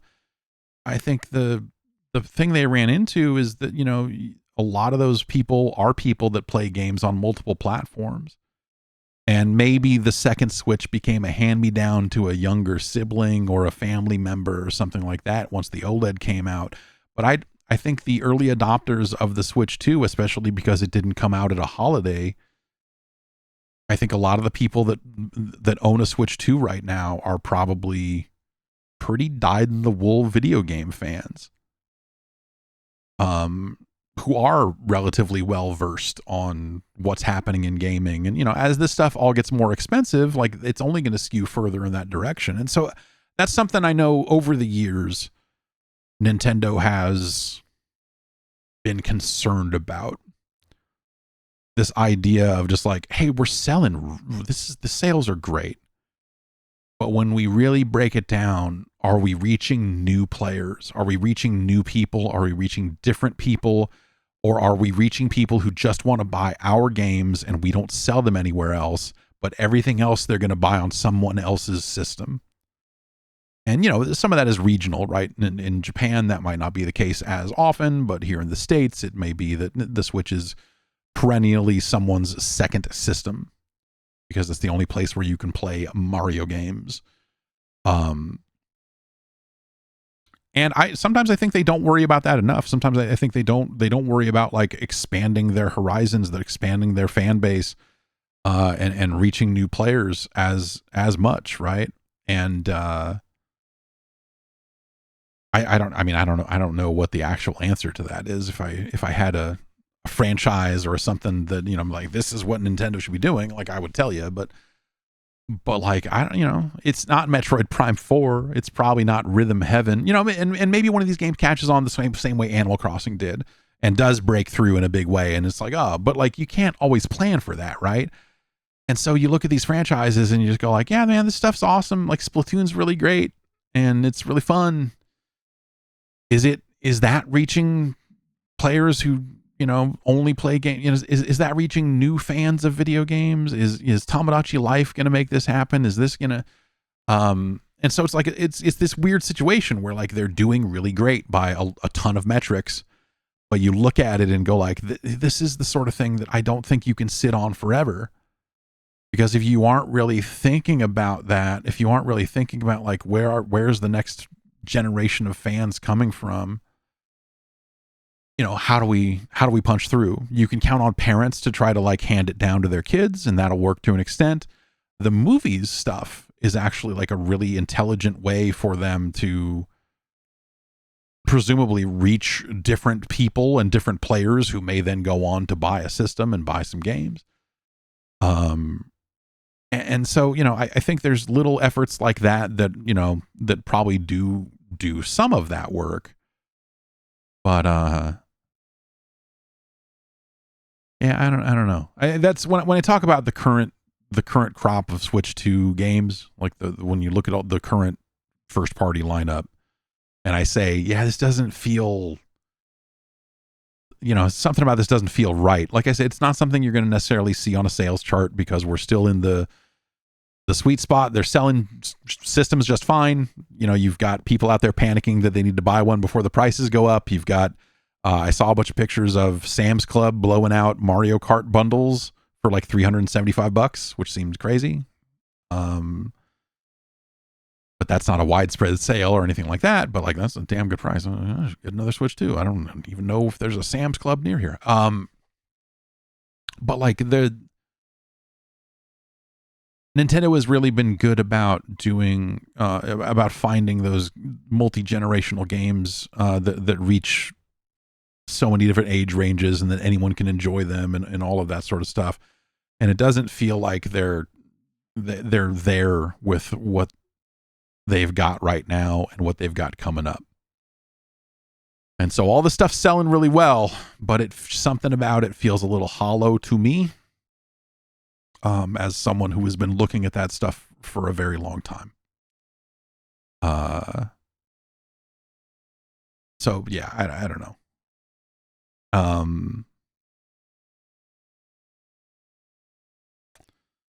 Let's see here. Adam from the 805 writes in and says, if you combined console libraries from every generation, which generation has the worst library? Considering that all of today's top played games came out in prior generations, I'm inclined to say our current generation has the worst library. Is that just recency bias?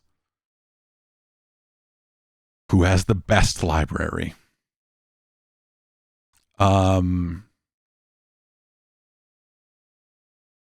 Yeah, I mean, you make a decent point here by saying that like the majority of the current top played games did not originate inside of this generation of hardware, and that is a relatively strong case for this generation potentially being the worst. It's rough because we're not done yet, right? It's hard. And there are a lot of, I think the other thing is that I think this points out a lot of holes in the concept of generations, right? Because you talk about combining console libraries, but like so many games ship multi-platform and ship on PC first and come to other consoles later. And, like games come out very differently now than they did 10 years ago, or when things were much more like generational, I guess I would say. And so when we talk about games that came out on the PlayStation 2, it was a completely different world because most of those games didn't come out on PC. And the handful that did probably ran all fucked up because it's like, this doesn't recognize my controller and it wants me to hit the E key to do something. What are we even doing? Like, why am I playing this fucking third person action adventure game with a keyboard? It's just like real funky ports to PC prior to, I don't know, games for Windows Live. But yeah, there's sort of an unfair advantage that earlier console libraries get just by virtue of the PC not being what it is today. So I think that makes it sort of rough. And also this generation isn't over, so I think it's kind of hard to say this one's the worst because, that's an unfair comparison to these other generations that are ostensibly over, though I guess you could say the PlayStation 4 generation is somehow still with us. Somehow.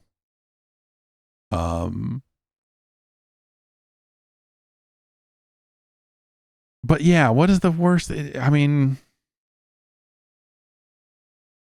I think you could make the case for every generation having its strengths. And right now is just a very weird time where I think there are a lot of solid games out there right now these days, newer games, newer releases. There's fun stuff coming out all the time, big and small, if you know what to look for, and sometimes that's hard to find. But like there are plenty of great games that came out for the PlayStation 4. The Xbox 360 had a tremendous run. The PlayStation 2 is one of the greatest consoles ever released. The PlayStation 1 was obviously like a game changer for the entire generation, for the entire industry, fully moving in 3D.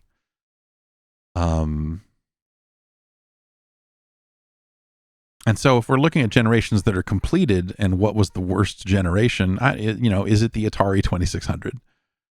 Is it that generation, whatever that is? Is it the 2600 and the Fairchild Channel F and the Odyssey 2 and that sort of stuff?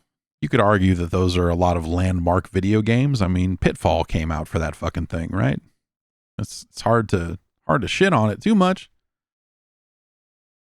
But also, some of that software that came out for the 2600 was bad enough to eventually push everything in the direction of a crash.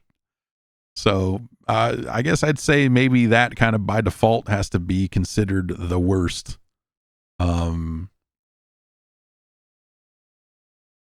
Zorga says, does anything before the NES even count as a generation? Either everything counts as a generation or nothing counts as a generation. I'm inclined to say nothing counts as a generation, really, but it's really just more like competitive sets of like, it's very easy to cluster together the PS2, GameCube, and Xbox because those games, they all came out around the same time. A lot of the same games appeared, especially third-party games. I mean, that's where a lot of that really got going, is that the same game got released across 3 different consoles. So I don't know. I think about it more that way. But like, as a result of that, I don't think of the Dreamcast as really being directly competitive with either the PlayStation or the PlayStation 2. It was sandwiched in the middle of those two things, and it was snuffed out by the popularity of both. But it never really felt like, it was completely part of one or the other. And then you've got the yahoos on Wikipedia that are trying to put numbers on it, and that's just fucking stupid.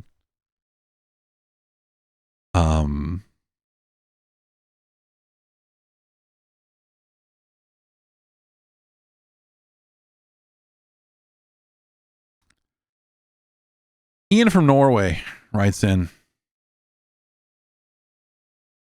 and says, today I was reading the Steam Machine marketing page and saw this messaging. It's not subtle. ... And it's a PC. Yes, Steam Machine is optimized for gaming, but it's still your PC. Install your own apps or even another operating system. Who are we to tell you how to use your computer? It has me reflecting on Microsoft's strategically headless chickens coming home to roost. Do you think it's likely that Xbox didn't see the anti-consumer Windows moves coming when they changed their exclusive strategy? Sunset on Windows 10, the awful Game Pass app, AI trash, the bad faith, half-baked ROG device. That's harsh. Tough but fair. It seems crazy to me that we've arrived here from the Blizzard Activision acquisition. I do understand the Microsoft as a publisher business value, but it feels almost accidental that became their strategy. Of course, there are smart people on Xbox. It just all seems so reactive to the larger business. Finally, the lack of UX and design investment at Microsoft has been a growing issue for so long it seems outright hostile to consumers at this stage. So between Linux and Valve, and then Anthropic's recent boom on the LLM front, it looks like Microsoft's B2C lunch is being well and truly eaten, and I'm here for it. More options for consumers are always good, and Valve seems far more competent and well-positioned to be pro-consumer in a PC-curious gaming market. Do you think that's the case? For a while, at least. There's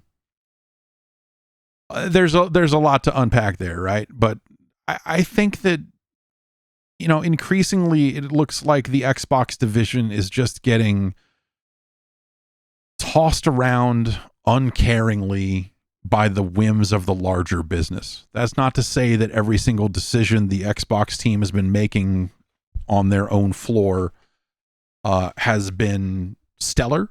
It's not to say that they were in a position of massive strength that then got squandered by the larger organization.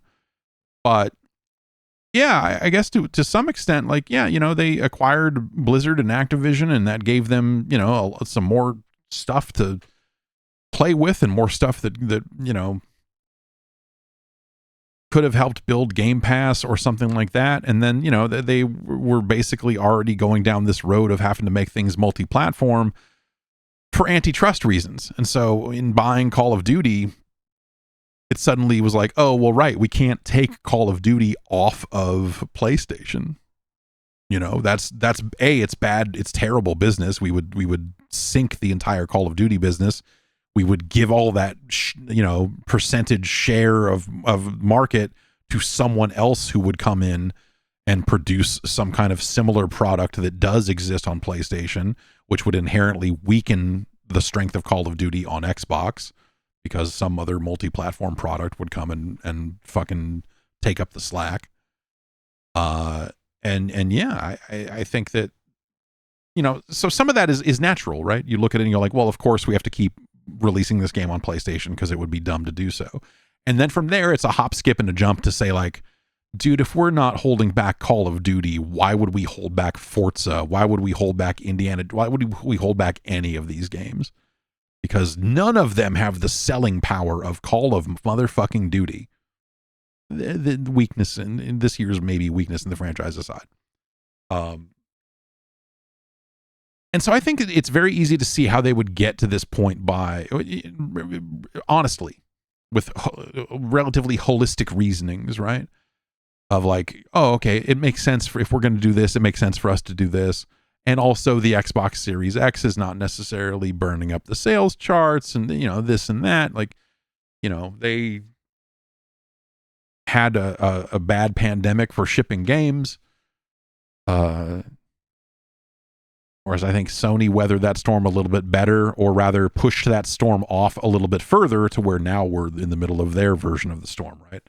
Like Microsoft is going to ship a bunch of games this year, and you're like, what's Sony doing? What'd they do last year? What are they doing for the first half of this year? Like, are they really going to get out in front of people here and say, like, here you go, it's Death Stranding 2 on PC. Please clap. Like, there's the Horizon multiplayer game's not necessarily gonna do it for them. Maybe it will. I don't want to judge, but also, So yeah, I think that some of that stuff is stuff that they came by just sensibly, and then you factor in the part where the head of the company became a fucking maniac and got so far into this AI bullshit that suddenly you're like, oh, we're on top of that. Yeah. Oh, yeah. We got a huge, like, hey, can we subsidize game developers to support Copilot in their games? Is that a thing we can do? Should we do that? It seems like it's a big bullet point for the whole company. So if we can do this, the same way Game Pass is not a bad idea on its face, but was probably done in some way to further ingratiate the Xbox division to the head of Microsoft, who was everywhere he could be talking about, we're a service company, we're a service focused organization, and yeah, I don't know. That dude seems like a lunatic. He seems like he is either a true believer on AI stuff, or perhaps he has realized just how fucked they are if this doesn't happen now, and is trying to, you know, like giving these interviews where he's just like, yeah, we're in danger. If people need to stop calling it slop. People need to start figuring out like what's good about AI, because it's good. Ask anybody. It's good. Trust me. You know, there's a story going around that the Windows team is going to be able to kind of wrest some control away from the haphazard ways in which AI has been being injected into Windows 11. That's not to say they're going to take it out, but it means that like, hey, we need to have an actual strategy for this as to where it's going to live, and have it be consistent, instead of just like, what's a menu we can put the Copilot logo on? Start menu? Sure, great. The browser? Yeah, let's put one there too. Where are some other places we can slide this in? Notepad? Yeah, yeah. I'm sure we could get this into Microsoft Paint, right? Someone will give us an attaboy if I can get a Copilot logo onto the Microsoft Paint main screen, right? Someone will be like, good work. And so even in a world where this stuff was actually genuinely useful to a wide range of people, which does not seem to be the case, they're still rolling it out incredibly poorly. Like they're still doing a bad job of getting AI into Windows 11. And so, you know, in theory, if they were to scale that back and find a sensible way to put that stuff in, that would make some sense. And might also make it easier to remove, that sounds okay too. But like you see some hints that like, hey, we need to stop being idiots about this stuff. Not just out of Microsoft, but also, you know, everywhere. Yeah, some people in the chat are saying that a massive percentage of the ads during the Super Bowl, which was today, I guess, that a lot of those, there was a ton of AI ads during the Super Bowl, which makes sense. They're desperate to get in front of people, just like all the crypto ads not that long ago, just like pets.com, just like, you know, all of that stuff. I don't know. That doesn't seem like and there were still a lot of crypto ads. Great. Yeah. Because crypto's doing so well lately, right? So yeah, I don't, you know, Microsoft feels lost to me. I think that's like as an entire company, right? And I think that means different things to different divisions.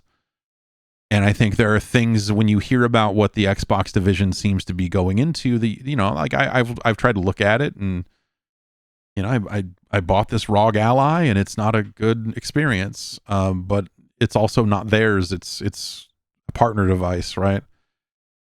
When they start shipping their own thing, it can't be like that. It needs to be buttoned up. It needs to be tight. It needs to be great. It needs to be better than great. It needs to give you a reason why it exists and why you would choose it over just a fucking PC. And then when you get into the nitty gritty of that, then we get into this conversation about like, well, what about a Steam machine? And, you know, power wise, like, I don't know, it's you know, the Steam machine will probably not be as powerful as the next generation Xbox, but who the fuck knows at this point with how much everything costs now, and what does this all mean? And, you know, it's a mess. It's a fucking mess. So we'll see how all that goes. But, you know, the other thing I'll say is that, you know, it's not good for Microsoft that there is this much open talk about moving away from Windows. It is reaching, I'm not going to say that Linux is reaching the mainstream. Like, I'm not a maniac, but like the Linux conversation, hey, did you know there's an alternative out there?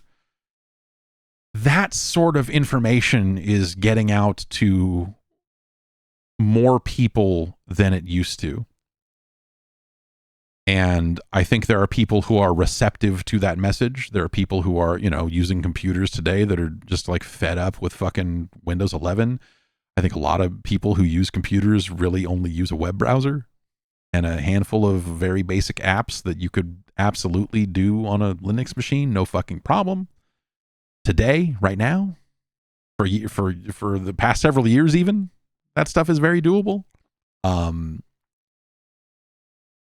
so I think as those things continue to converge, I do think there's an opportunity for people to really move away from Windows. That's going to rely on a ton of people who are doing largely unpaid work to build these different distributions and all of these different fun flavors of gaming focused Linux or what have you. But also there needs to be some kind of head put on it. So they did, a handful of these distros kind of got together and said, okay, instead of all of us working in silos, we're going to get together and we're going to form a collective, and we're going to share knowledge and we're going to try to push Linux forward. And they're calling themselves the Open Gaming Collective, the OGC. And this is something that just happened like last week or the week before. And so who is this? This is Bazite. This is Asus Linux, Shadow Blip, Pika OS, Chimera OS, Nobara, and Playtron. I thought Cashy was part of this too. I thought Cashy OS was part of this too, but maybe not. I guess Cashy's not necessarily a gaming folk. Anyway. No, Cashy OS is at least the framework the input framework that Cashy OS uses. Is something that all these guys are going to switch to if they're not already using it. Input Plumber. And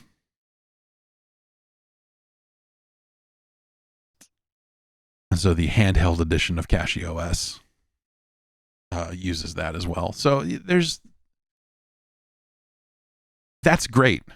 Anything that kind of pushes that development along and helps kind of spread that information and make it useful across all of these different versions of Linux, whether they're full-on distros or they're just built on top of existing distros or what have you. I think that a lot of that stuff is it sounds smart as someone from the outside looking in, and I think it's something that could have some nice results down the line. You still got to get NVIDIA cards working like first-class citizens on Linux, which will require NVIDIA to pull its head out of its ass long enough to do some work, which, they're not super incentivized to do.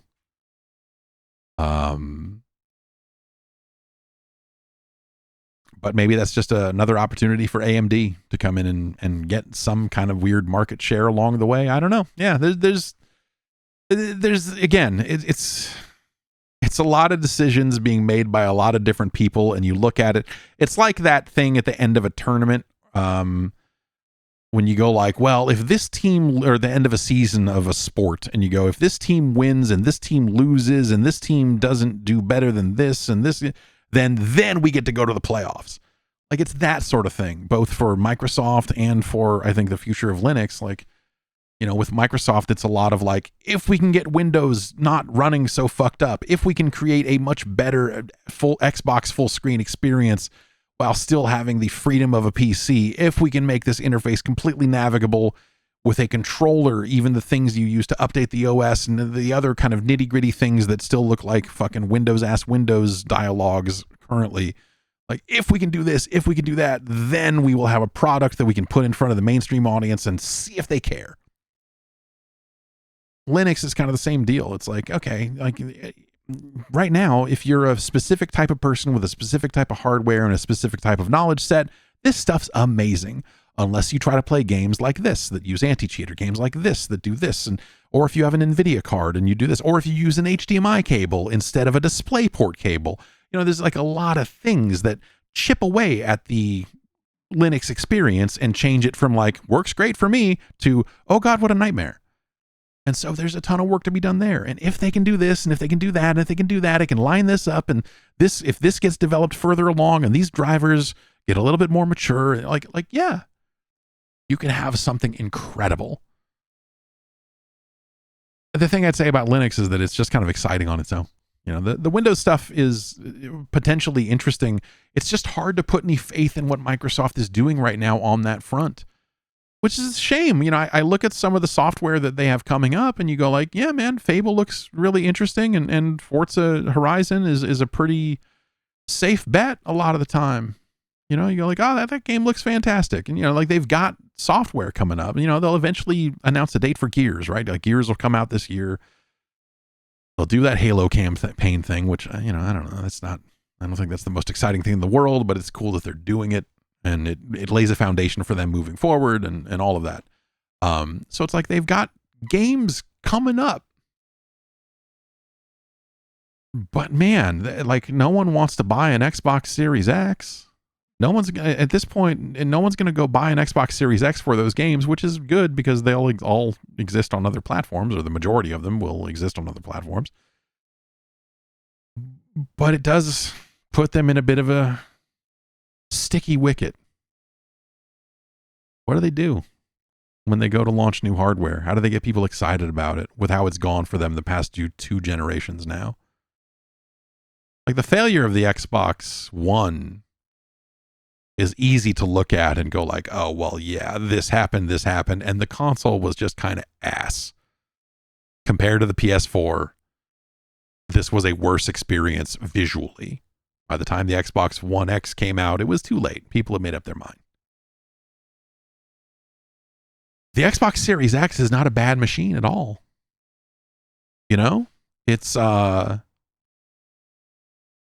It's good. It's fine. It's plenty powerful compared to the PlayStation 5. The PS5 Pro obviously has its advantages and so on and so forth. But like the current generation Xbox is fine, but still people did not show up in the quantity that they probably needed to stop any of this other stuff that we've talked about from happening. So what do they do now? I mean, they'll be able to get that out there with like some really exciting messaging around like this freedom and this is the Windows and this is all the, like they'll have a lot of interesting new bullet points to cover that Sony would never have, right? If we were talking about direct comparisons and what have you, that's just going to be a totally like a fundamentally different pitch. Whereas the Xbox Series X and the PlayStation 5 are practically the same pitch. Though, Sony twisted it and focused on like no loading and look at this game loading really quickly. And sure, no one's going to actually make their games like that except for us. And even us, we're only going to do it with like 2 or 3 games. But hey, look at how fast this hard drive is. But like they're basically the same machine. And so, how the fuck do they market a new Xbox and get people to understand why it's cool? Or if it's cool. I mean, even, right? Especially now that Game Pass has become significantly more expensive. Like, how do you get there with that? I think that's a really hard problem to solve. And I don't know how it's going to go for anybody on that front. So we'll sort of see. Doragon says, I really like my Series X. It's a good system. I did not pay for it though, and it's hard to imagine going out of my way to get one instead of a PlayStation 5. Yeah, I mean, I think you're right. I think that feels like a fairly innocuous statement. I don't think that's a controversial statement. If you want to get into the like, well, Game Pass is a value, even at its increased price. Look at what you get, and and I think there are valid ways to frame that argument for sure, depending on where else you play games. If you were to only be playing games on an Xbox, then yeah, if you're playing everything that comes out on Game Pass, and that's then yeah, totally. If you're just looking for the day one big releases, Game Pass becomes a pretty different story.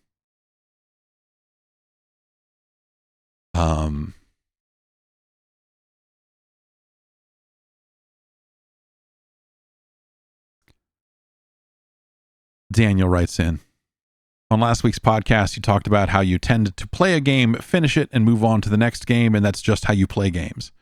I play games in a similar manner. However, there is a short list of games that have stuck with me. I find myself revisiting them occasionally, be it an update or just the compulsion to shoot some rappies.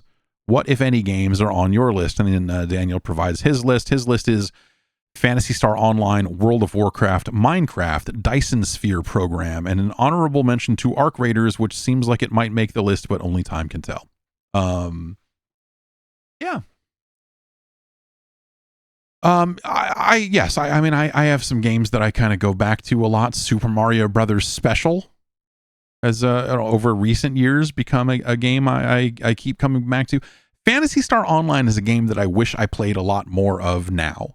As someone who played a ton of it when it came out, every time I realize that you can still play it online and you can still enjoy Phantasy Star Online, I always think like, man, I should play fucking 400 hours of this.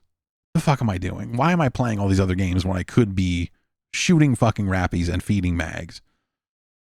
And it just never happens. Part of it is because I, for the longest time I was wiping machines and moving machines and doing all this stuff and just saves get lost. And so I would play 10 hours of PSO and then the save would vanish and I'd be like, shit. Well, I guess I got to create the same short fucking robot ranger again and get back out there and shoot these fuckers some more.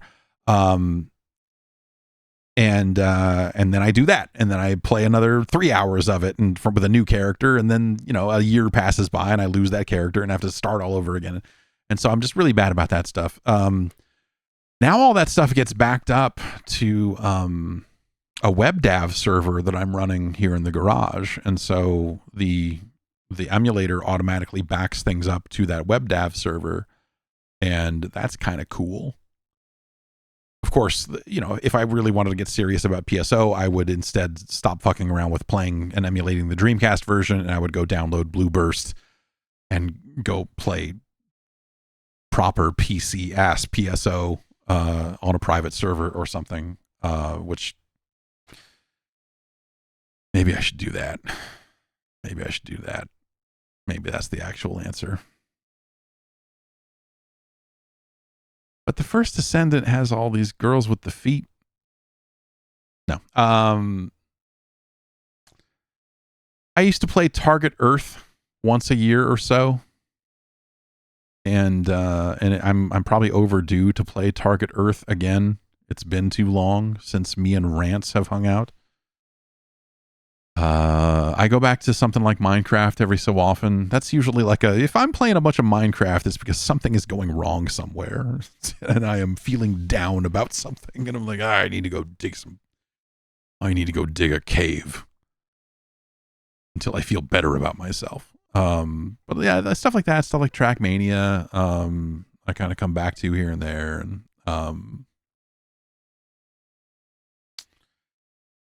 and yeah, that's sort of my list. World of Warcraft is a weird one. I mean, that's not a weird one. I mean, it's yours. It's fine. I would, it's still a subscription game. I still feel like, I would never get back into WoW. I don't see a world where I would ever want to play that game again. The last time I played World of Warcraft was when I got my hands on some private server software and started running a private server for myself. And just ran around that empty world alone, using admin commands to kill dudes and just going like, yeah, all right, that's cool. And then I did that for a few days and was like, I should delete all this stuff. I don't need this in my life right now. And kind of that was that. But like, I don't know,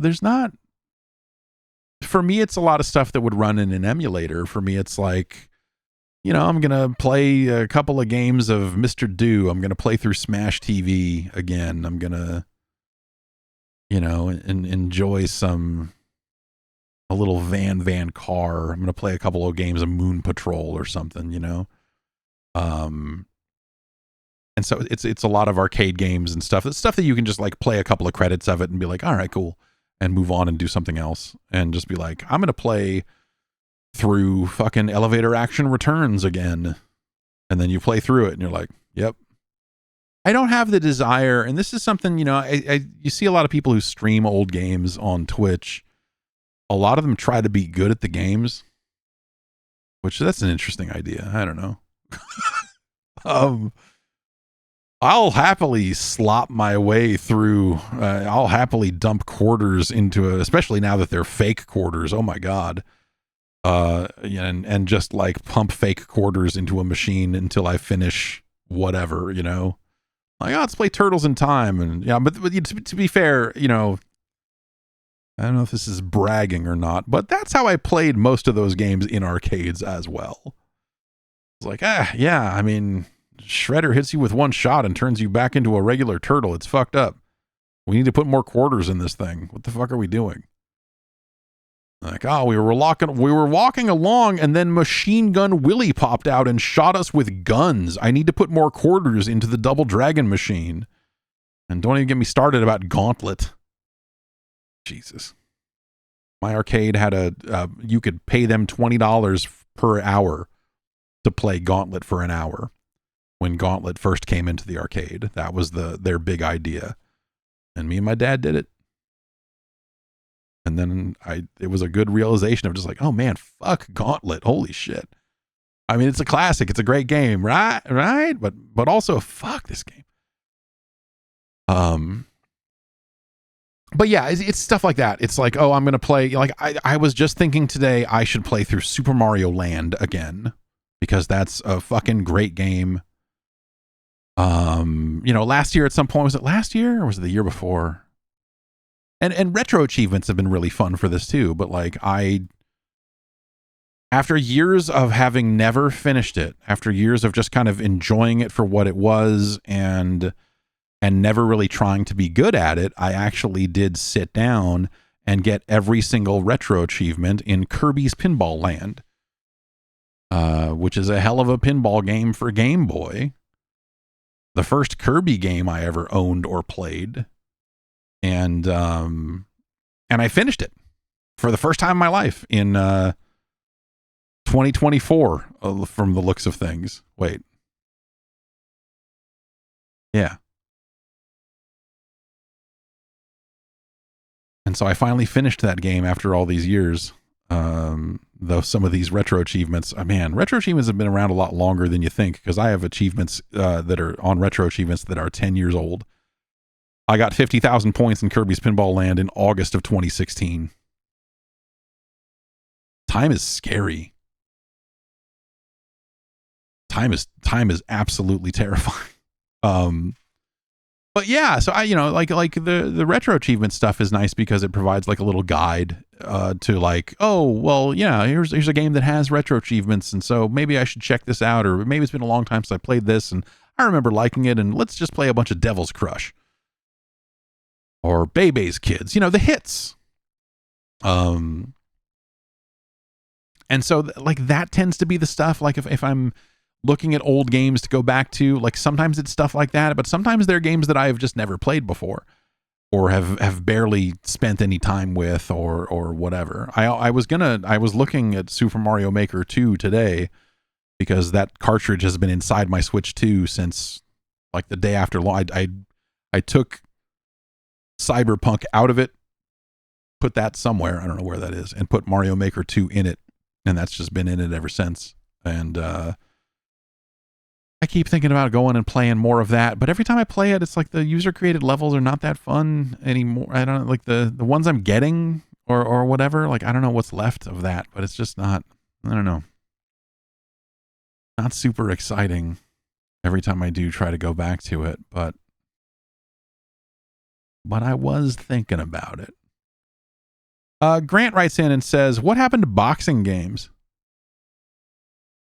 I still play Fight Night Champion. There hasn't been anything since. What gives? If this were the 90s, we'd have Jake Paul's boxing or something equally as scary, but nowadays, nothing. I feel like the answer to what happened to boxing games is what happened to boxing, right? Who cares? Who the fuck cares about boxing? Like, especially now that like all the exhibition fights and all this like Jake Paul stuff, like this shit is a joke. You know? It's a shame because I'm sure there are still some people out there that take boxing as a sport very seriously and want to be the best in whatever wherever they are. But yeah, that game Undisputed came out that was like pretty all right. And yeah, but boxing as a sport just feels like completely burned. Which I remember that, the thing at the time, and I remember this is like a lot of boxing fans would kind of hold the line on this. They would say like, and this checks out. This seems right, but maybe it's not anymore. They would always say like, yeah, like, sure, MMA is huge and MMA is crazy and like it's very impactful and all of this stuff, but like boxers are incredibly skillful at boxing in a way that most MMA fighters are not at MMA. And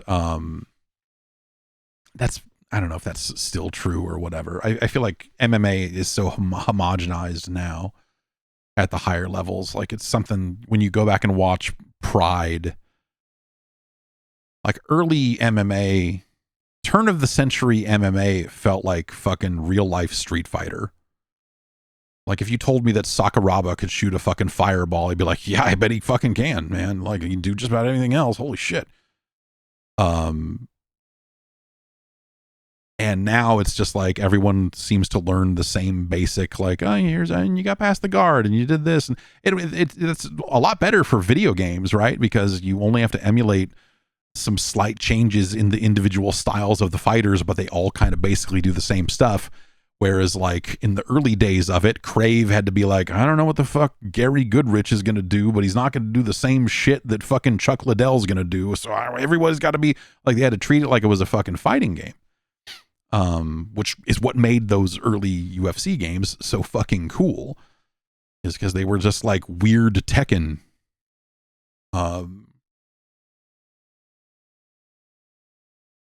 And now it's just, I don't know, it's not that. I don't know. Like I could not have less interest in MMA anymore as someone who found it very fascinating for a lot of years in the early days of it. Like it's just like now it's just like, this sucks. There's no excitement here. And a lot of people really like it. I'm not, but I just look at it and go like, ugh, this is boring. We could have had it all, but instead everyone just learned the same shit.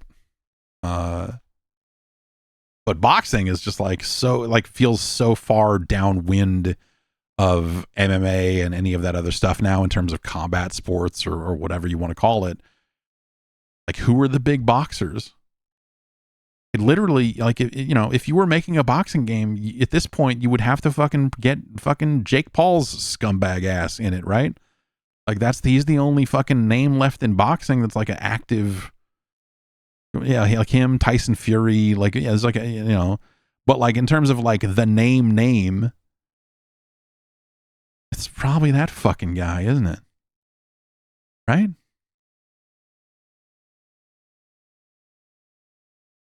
Or you're going to do a Legends thing and you're going to be like, I don't know, the money team is here. Like, oh, who cares? Who fucking cares?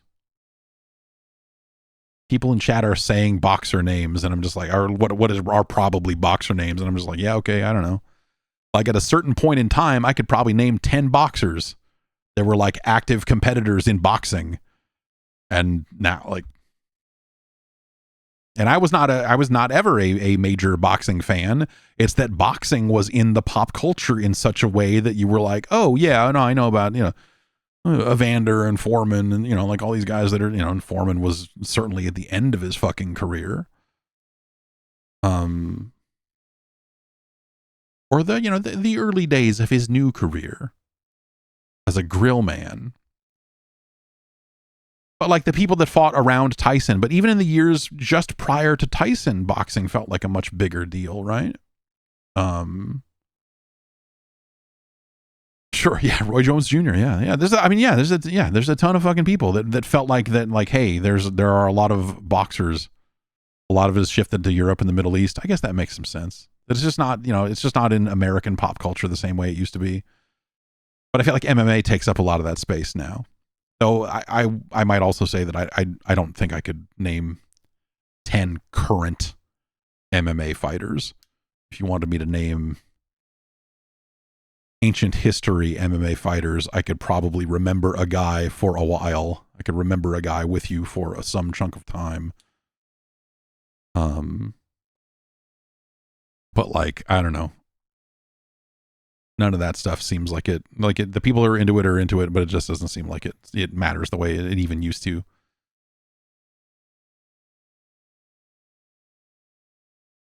Ugh.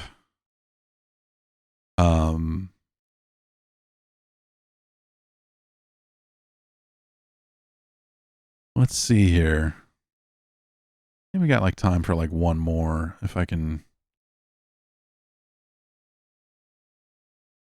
dig way into the back here.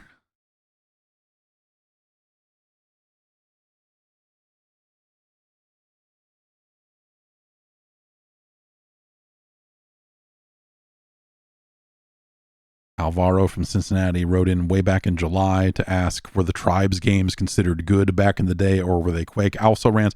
I might have actually taken some of these now that I look at it, because some of these were pinned in the old inbox, and maybe they just didn't get deleted.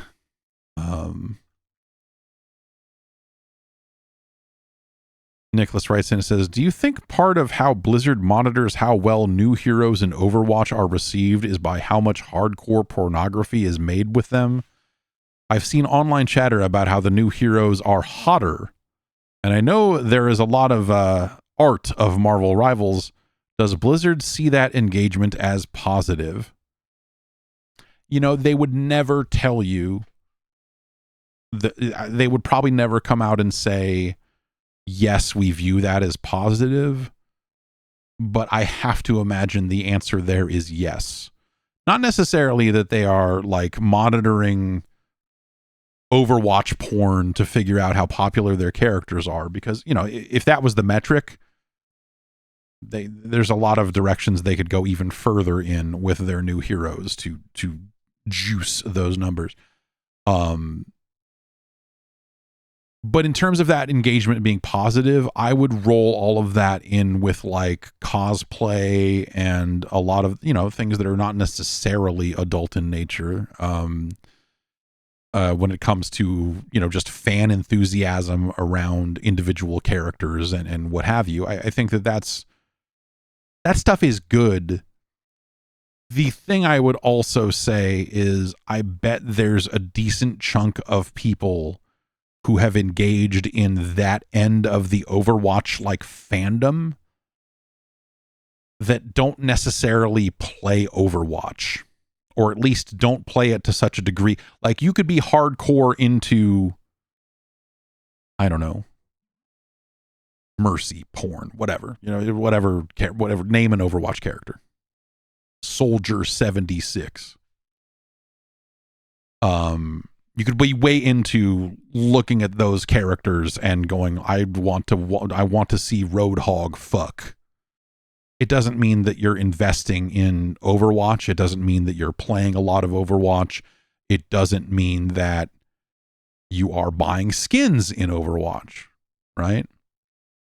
There are probably plenty of people out there that engage with that end of it that don't necessarily engage with the game to the same degree.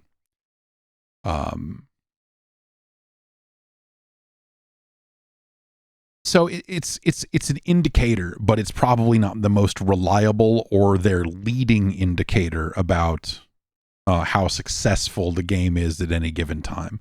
And obviously they have a ton of metrics around how people actually play Overwatch and how many people are playing it, and did the new characters lead to people playing the game more? Did they spend more money? Did they do this? Like, you know, they have actual genuine metrics that they can look at that probably gives them a much better picture about the overall health of the game economically than, you know, how many people signed up for this OnlyFans where people are fucking dressed up like Overwatch characters, or people are ripping the 3D models out of the game and making them go at it, or whatever, right?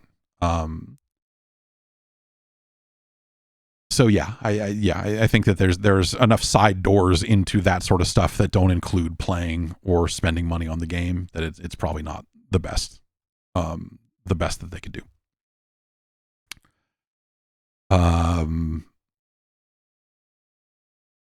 Chris writes in.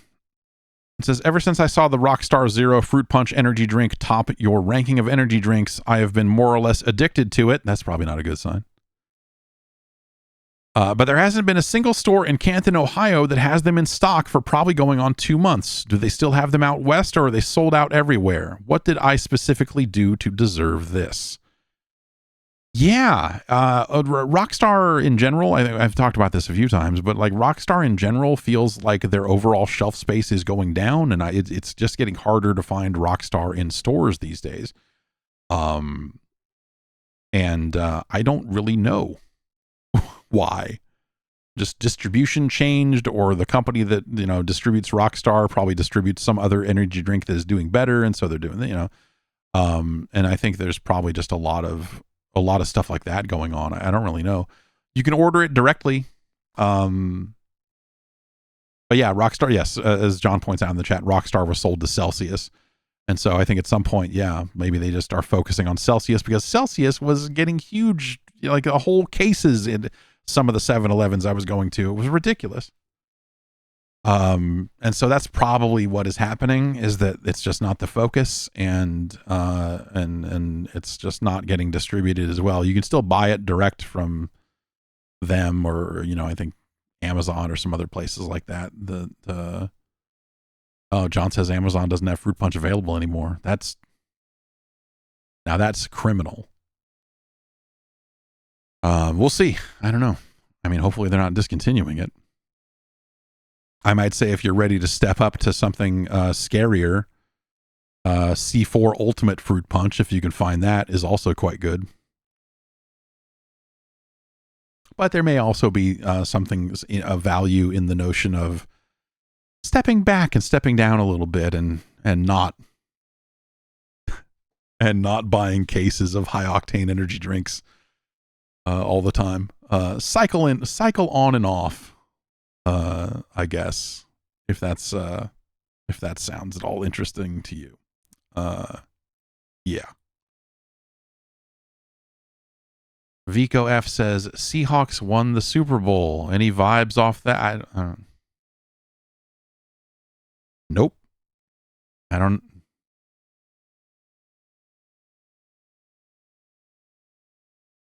don't have any. Yeah, I don't know. I don't know anything about the. Yeah.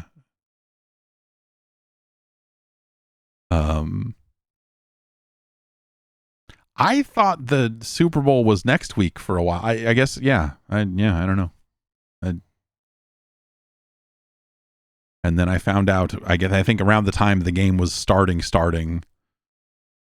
I saw people on Blue Sky talking about the Super Bowl starting, and I was like, oh, weird. Okay. Jeez. Huh.